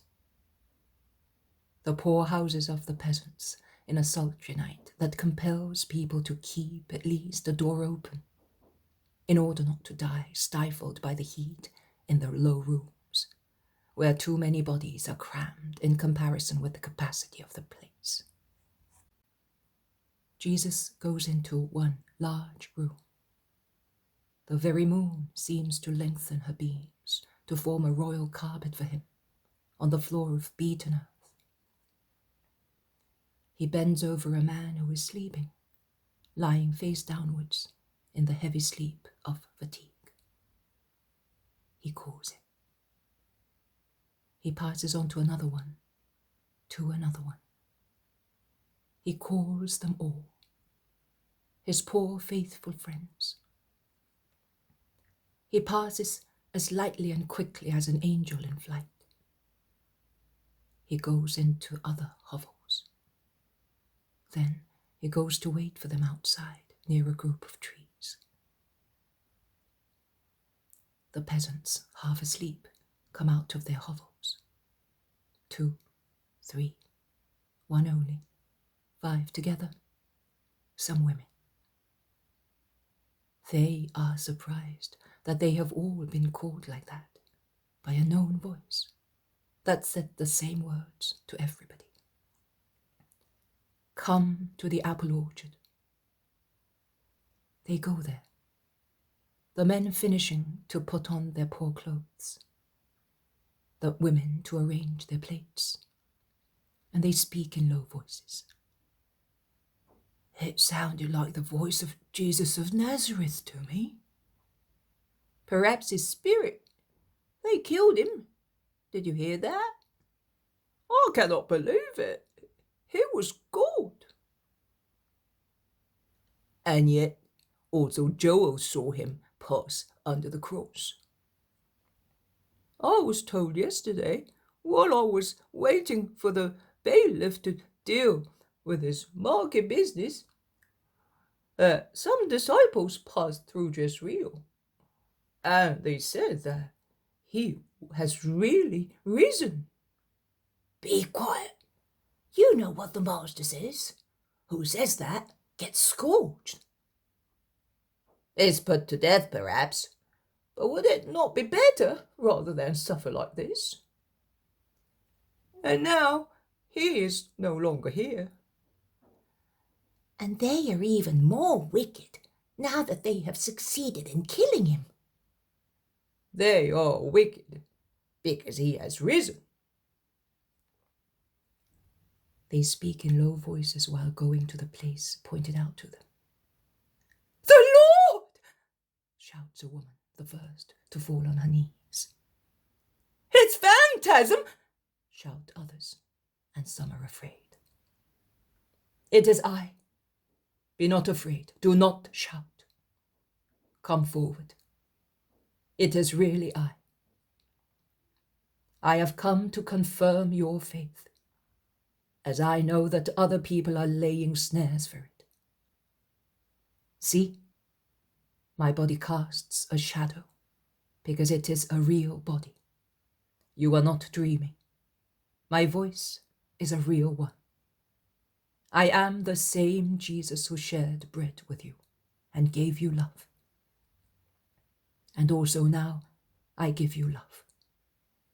I will send my disciples to you, and it will still be I, because they will give you what I used to give you and what I have given them in order to be able to communicate with those who believe in me.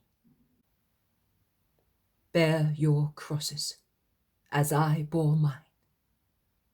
Be patient. Forgive. They will tell you how I died. Imitate me.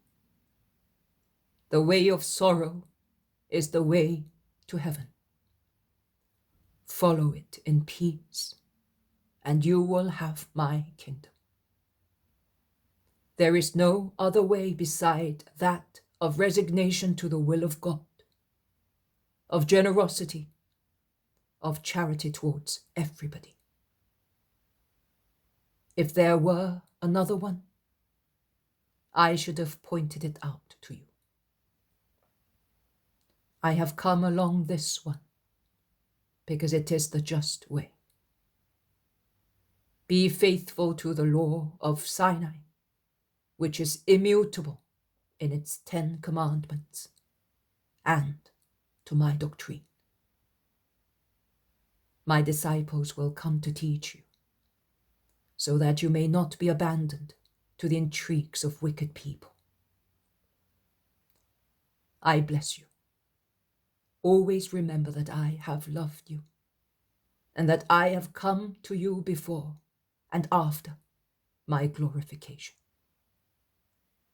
I solemnly tell you that many people would like to see me now, and they will not see me. Many mighty people. But I show myself to those whom I love and who love me. A man dares to say, So, does the kingdom of heaven really exist? Were you really the Messiah? They influence us. do not listen to their words. Remember mine, and receive those of my disciples who are known to you. They are words of truth, and those who receive them and put them into practice, even if he is a servant or a slave here, will be a citizen and co-heir to my kingdom. He blesses them, stretching out his arms, and disappears. I no longer fear anything. Neither do I. Did you hear that? There is a place also for us. It is necessary to be good, To forgive. to have patience, to be able to resist, To look for the disciples. He has come to us, poor servants. We will tell his apostles. If Johannan knew, And Dorcas, they would kill us so that we could not speak. But we will keep quiet. we will only tell the servants of the Lord. Micah, do you not have to go to Zephyrus with that load? Why do you not go to Nazareth and tell? Who? The mother, the apostles? They may be with her. They go away, whispering their plans.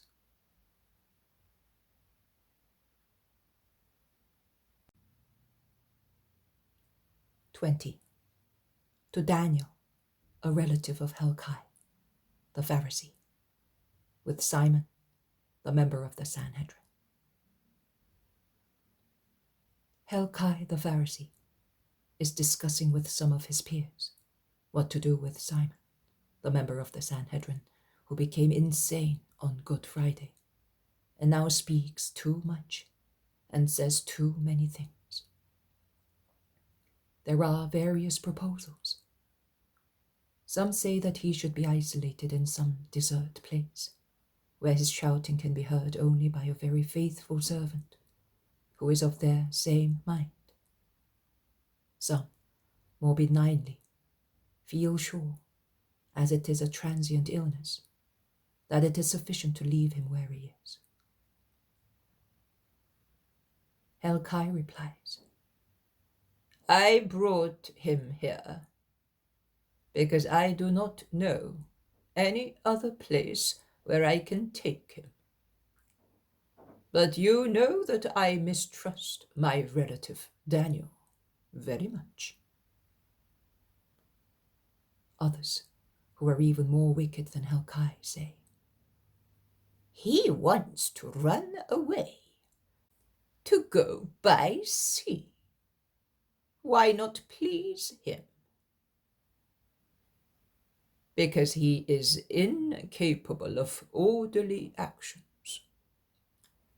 All alone at sea he would perish, and none of us is capable of steering a boat. And then, even if we were, what would happen at the landing stage, considering what he says? Let him choose the way. In the presence of everybody, also of your relative, let him say what he wants to do, and let it be done as he wishes. This proposal is approved, and Helkai calls a servant and orders him to bring Simon and to call Daniel. They both come, and if Daniel looks like a man who feels ill at ease in the company of certain people, the other looks just like an idiot.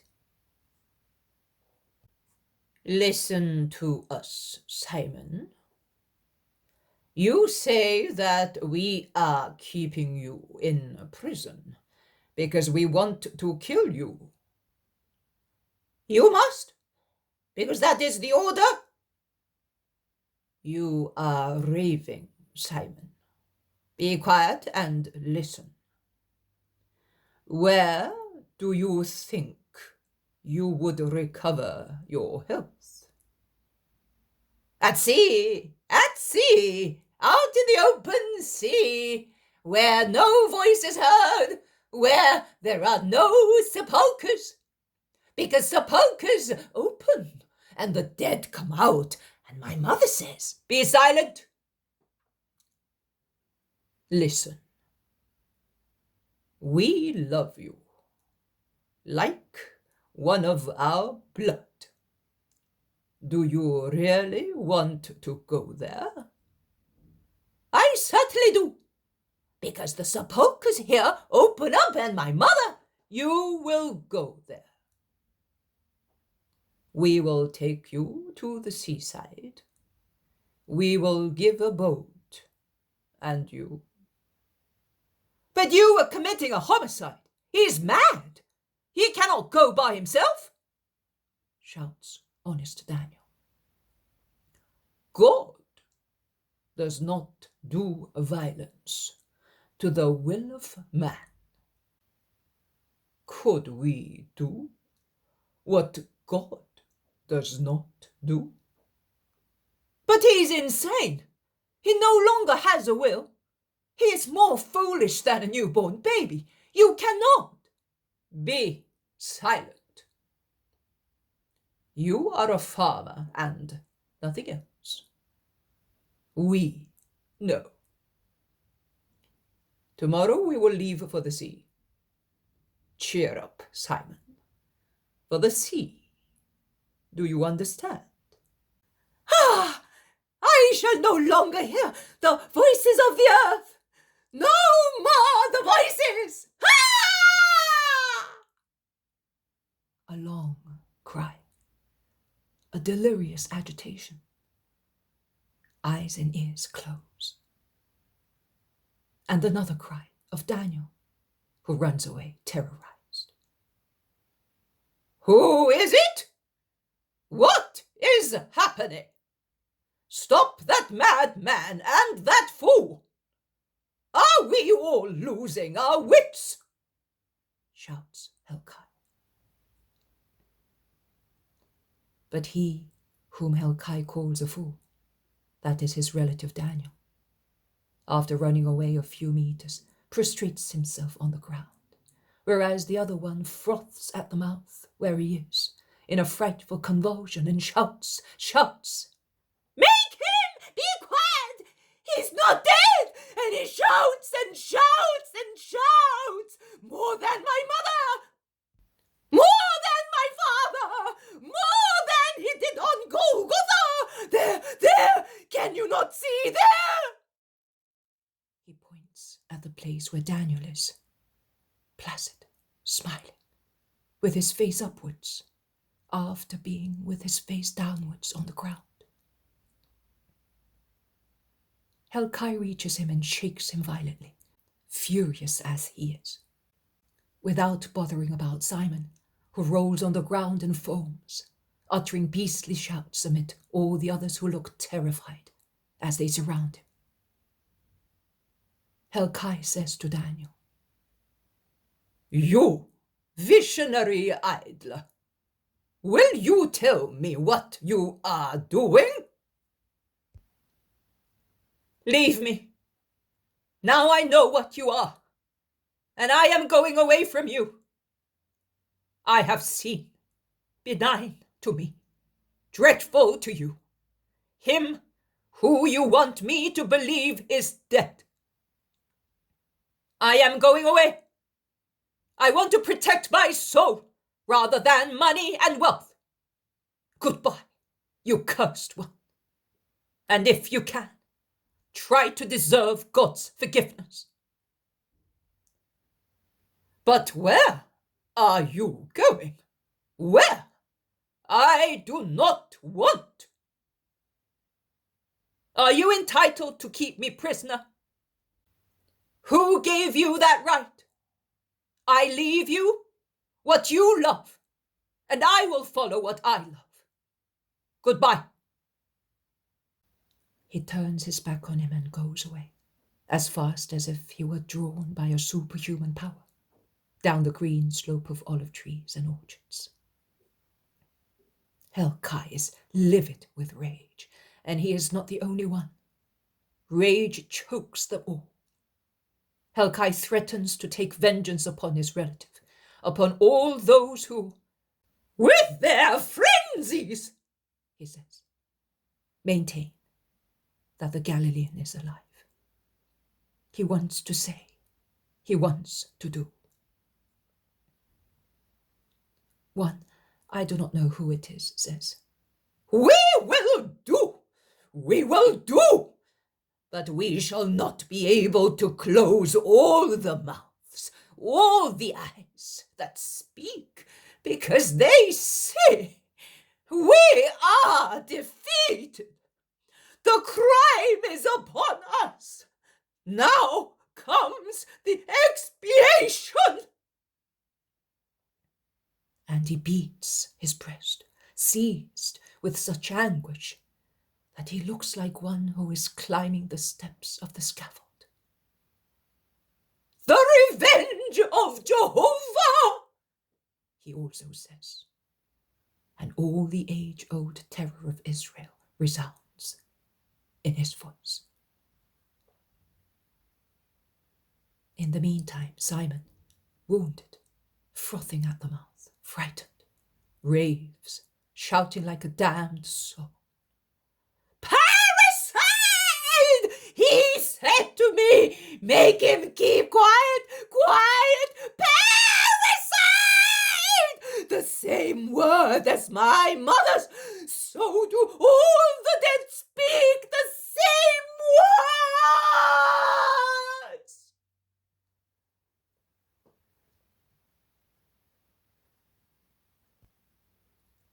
"21. To a Galilean woman. The moon, which is almost on the point of setting, is about to conceal her still thin crescent of a new moon behind the summit of a mountain, and her light is, therefore, very faint, and before long she will no longer shine on the wide country.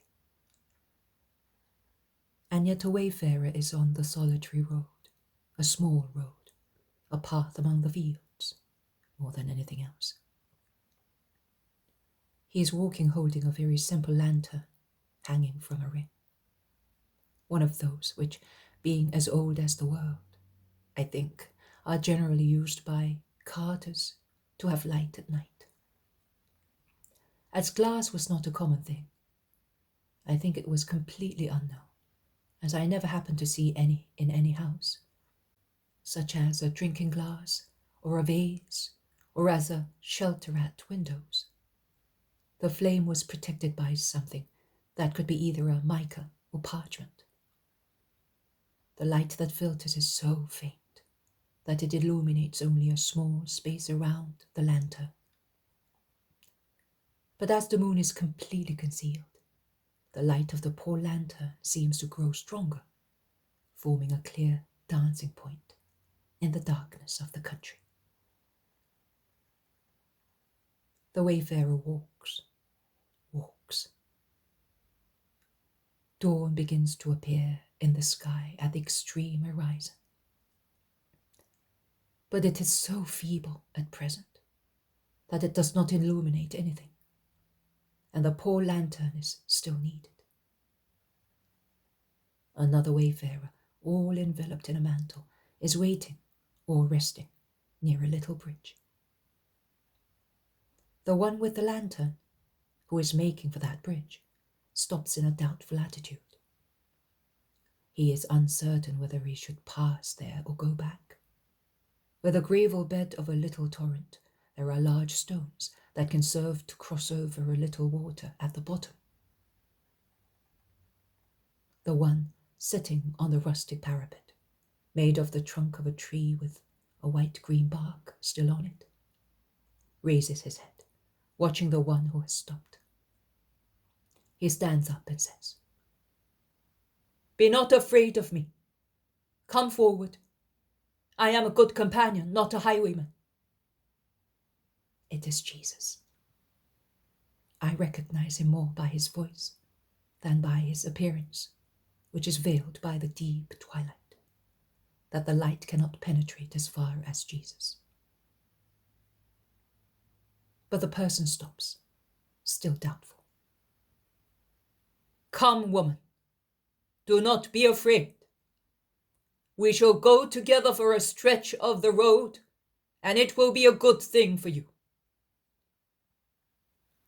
The woman, now that I know that it is a woman, comes forward, won over by the kindness of the voice or by a mysterious force, and she shakes her head as she proceeds, whispering,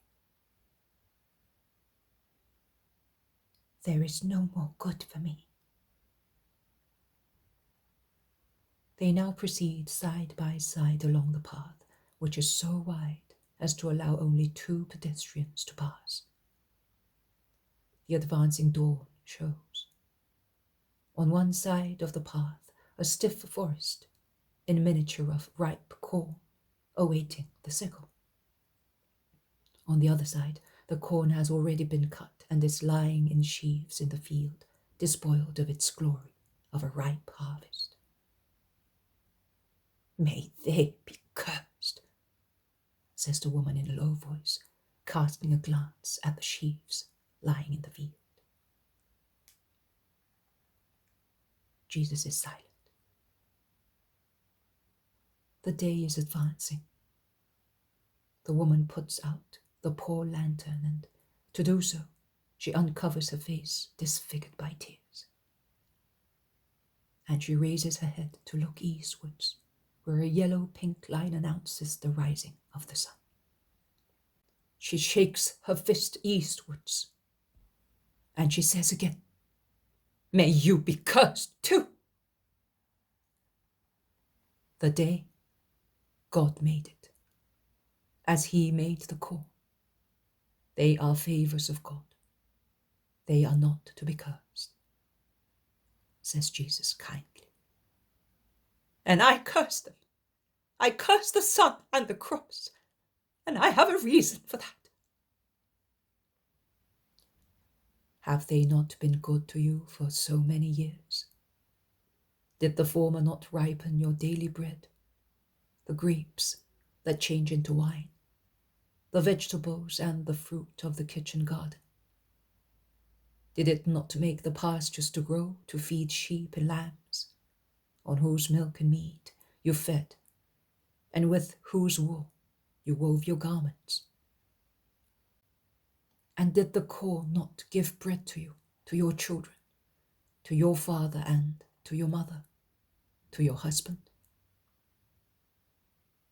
She bursts into tears and shouts, "I no longer have my husband. They killed him. He went to work as a day laborer, because we have 7 children, and the little we have of our own was not sufficient to appease the hunger of 10 people. And yesterday evening he came and said, 'I am tired and I feel out of sorts.' And he threw himself on the little bed, burning with fever. His mother and I assisted him as best we could, as we intended to send for the doctor in town today. But after cockcrow he died. The sun killed him. Yes, I am going to town to get what is necessary. I will inform his brothers when I come back. I left his mother to watch her son and my children, and I came away to do what is to be done. And should I not curse the burning sun and corn?" So reserved as she was previously, so much so that I would not have thought she was a woman, and above all a distressed one. She has now broken the barriers to her sorrow, which overflows violently. She says that she did not say at home, in order not to wake up the children sleeping in the next room, what weighed so much on her heart as to give her the sensation that it was about to burst. Recollections of love, dismay for the future, grief of a widow, pass confusedly like rubble carried away by the swollen waves of a river in spit. Jesus lets us speak, because Jesus knows how to pity sorrow. He allows it to give vent to its feelings, so that man may be relieved thereby. And the tiredness itself that follows the impetuousness of sorrow may make him capable of understanding who comforts him. He then says kindly, "At Nain and at Nazareth, and in the places between the former and the latter, there are the disciples of the Rabbi of Nazareth. Go to them." And what do you expect them to do? If he were still here. But they are not saints. My husband was in Jerusalem on that day, and he knows. Oh, no, he knew. He knows nothing anymore. He's dead. What did your husband do on that day? When the uproar of the street woke him, he ran up to the terrace of the house where he was with his brothers, and he saw the rabbi pass by as he was taken to the praetorium. And with other Galileans he followed him until he died. They pelted him and the others with stones when they found out that they were Galileans up there on the mountain. And they repelled them further down. But they were there until everything was accomplished. Then they came away, and now he is dead. Oh, if at least I knew that he is at peace because of his compassion for the rabbi.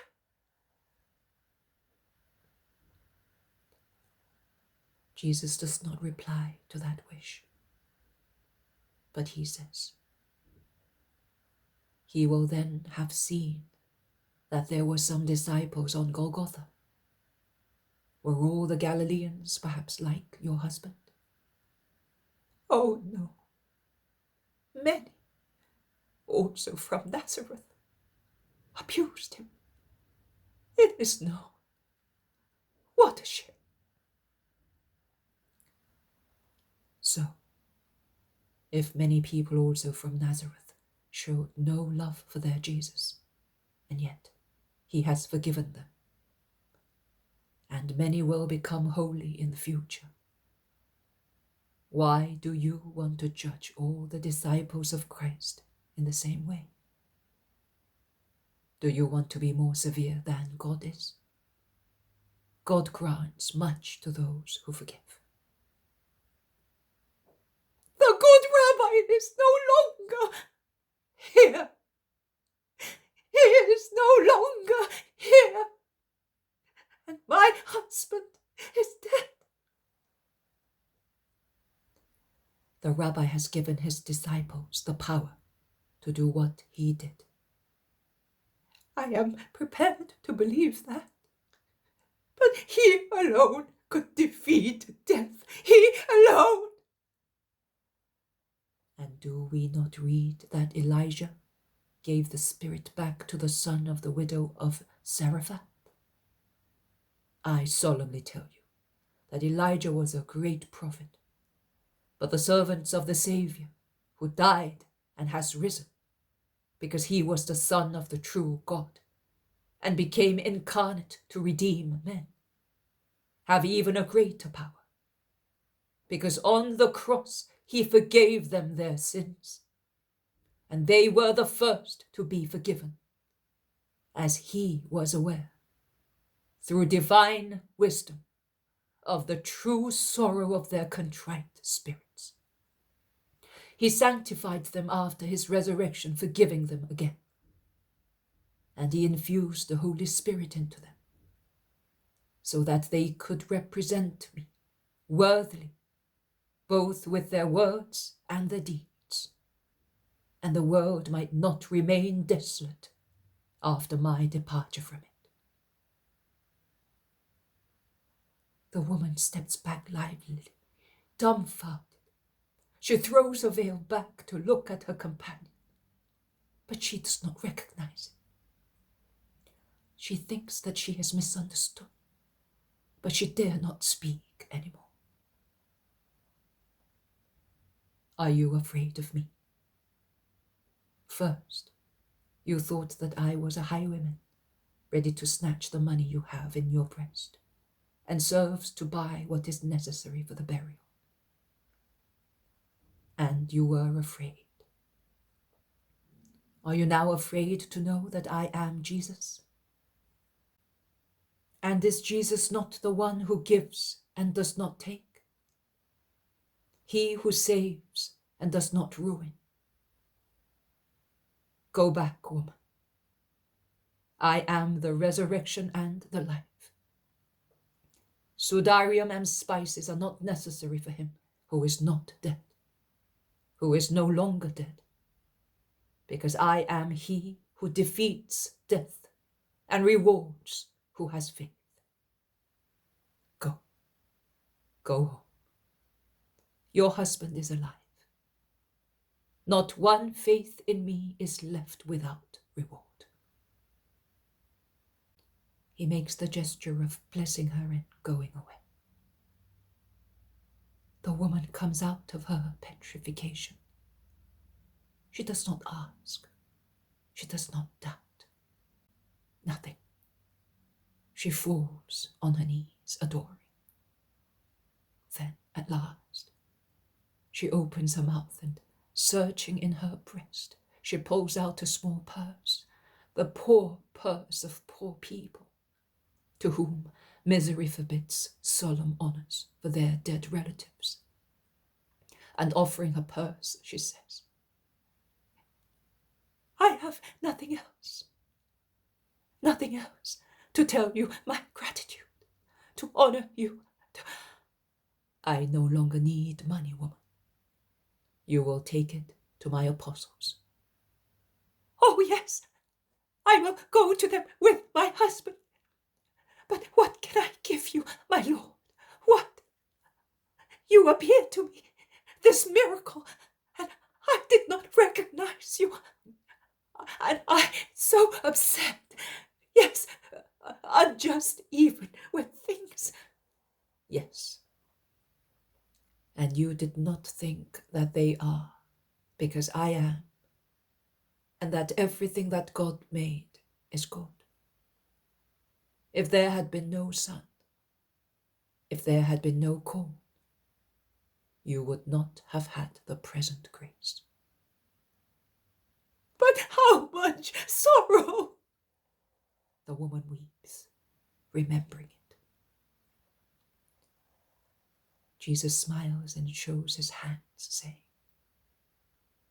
This is the least part of my sorrow, and I consumed it all without complaining for your welfare. The woman stoops to the ground to confess. It is true. Forgive my lament. Jesus disappears in his light. And when she looks up, she sees that she's alone. She stands up, looks round. Nothing can prevent her from seeing, because it is broad daylight, and there is nothing but fields of crops around. The woman says to herself, and yet I have not dreamt. Perhaps the demon tempts her to make her doubt, because she is in a state of uncertainty for a moment, while she weighs her purse in her hands. But then faith triumphs, and she turns her back to the place where she was going, retracing her steps, as fast as if the winds were carrying her without making her fatigue. Her face shining with a joy which is greater than any human joy, so peaceful it is. Now and again she repeats, "How good is the Lord! He is really God! He is God! Blessed be the Most High, and He whom He sent." She cannot say anything else, and her litany mingles with the singing of birds. The woman is so absorbed that she does not hear the greetings of some reapers who see her pass by and ask her where she is coming from at that early hour. One joins her and says to her, "Is Mark better? Have you been for the doctor?" "Mark died at cockcrow and has risen from the dead, because the Messiah of the Lord has done that," she replies, walking fast all the time. "Sorrow has made her insane," whispers the man, and he shakes his head, joining his companions, who have begun to cut the corn. The fields are filling with more and more people, but curiosity overwhelms many who decide to follow the woman, who quickens her steps more and more. She goes on. There is a very poor house, low, solitary, lost in the country. She directs her steps towards it, pressing her hands against her heart. She goes in. But as soon as she sets foot in it, an old woman throws herself in her arms, shouting, "Oh, my daughter, what a grace of the Lord! Take heart, daughter, because what I have to tell you is so great, so happy that I know, mother, Mark is no longer dead. Where is he?" "You know? How?" "I met the Lord. I did not recognize him, but he spoke to me, and when it pleased him, he said to me, 'Your husband lives.' But here, when I had just opened the window and I was looking at the first sunbeam on the fig tree. Yes, just so. The first beam touched the fig tree, then against the room, when I heard a deep sigh, like that of one who wakes up. I turned around, frightened, and I saw Mark sit up and throw behind him the sheet that I had laid on his face, and look up with a face. Then he looked at me and said, 'Mother, I am cured. I almost died myself, and he assisted me. And he realized that he had been dead. He does not remember anything. He says that he remembers up to the moment we put him to bed. And then nothing else, till he saw an angel. A kind of angel who looked like the rabbi of Nazareth and who said to him, 'Rise.' And he rose, just when the sun had completely risen. Just when he said to me, 'Your husband lives.' Oh, mother, what a grace! How much God has loved us!" Those who come in find them embraced, weeping. And they think that Mark is dead, and that his wife, in a moment of clearness of mind, has realized her misfortune. But Mark, upon hearing the voices, appears, looking serene, with a child in his arms. and the others holding on his tunic, and he says in a loud voice, "Here I am. Let us bless the Lord." The newcomers beset him with questions, and as is usual with human things, discrepancies arise. Some believe in a real resurrection, and some, the majority, say that he had only fallen into a torpor, but he had not died. Some admit that Christ has appeared to Rachel, and some say that it is a lot of nonsense, because some say, "He is dead," and some, "He has risen, but he is so indignant, he must be, that he works no more miracles for his murderous people." "You can say what you like," says the man, losing his patience, "and say it where you like, as long as you do not say it here, where the Lord has raised me from the dead. And go away, O unfortunate people, and may heaven enlighten your heads, so that you may believe. But go away now, and leave us in peace." He drives them out and closes the door. He presses his wife and mother to his heart and says, "Nazareth is not far. I am going there to proclaim the miracle." "That is what the Lord wants, Mark. We will take this money to his disciples. Let us go and bless the Lord, just as we are. We are poor, but he also was poor, and his apostles will not despise us." She busies herself tying the laces of the children's sandals, while her mother puts some provisions in a bag and closes doors and windows, and Mark goes to do I do not know what. They go out when they are ready and walk fast, the little ones in their arms, the others happy and somewhat bewildered, eastwards, towards Nazareth, obviously. Perhaps this place is still in the Israeli plain, but in a different part than that of Johannan's estate.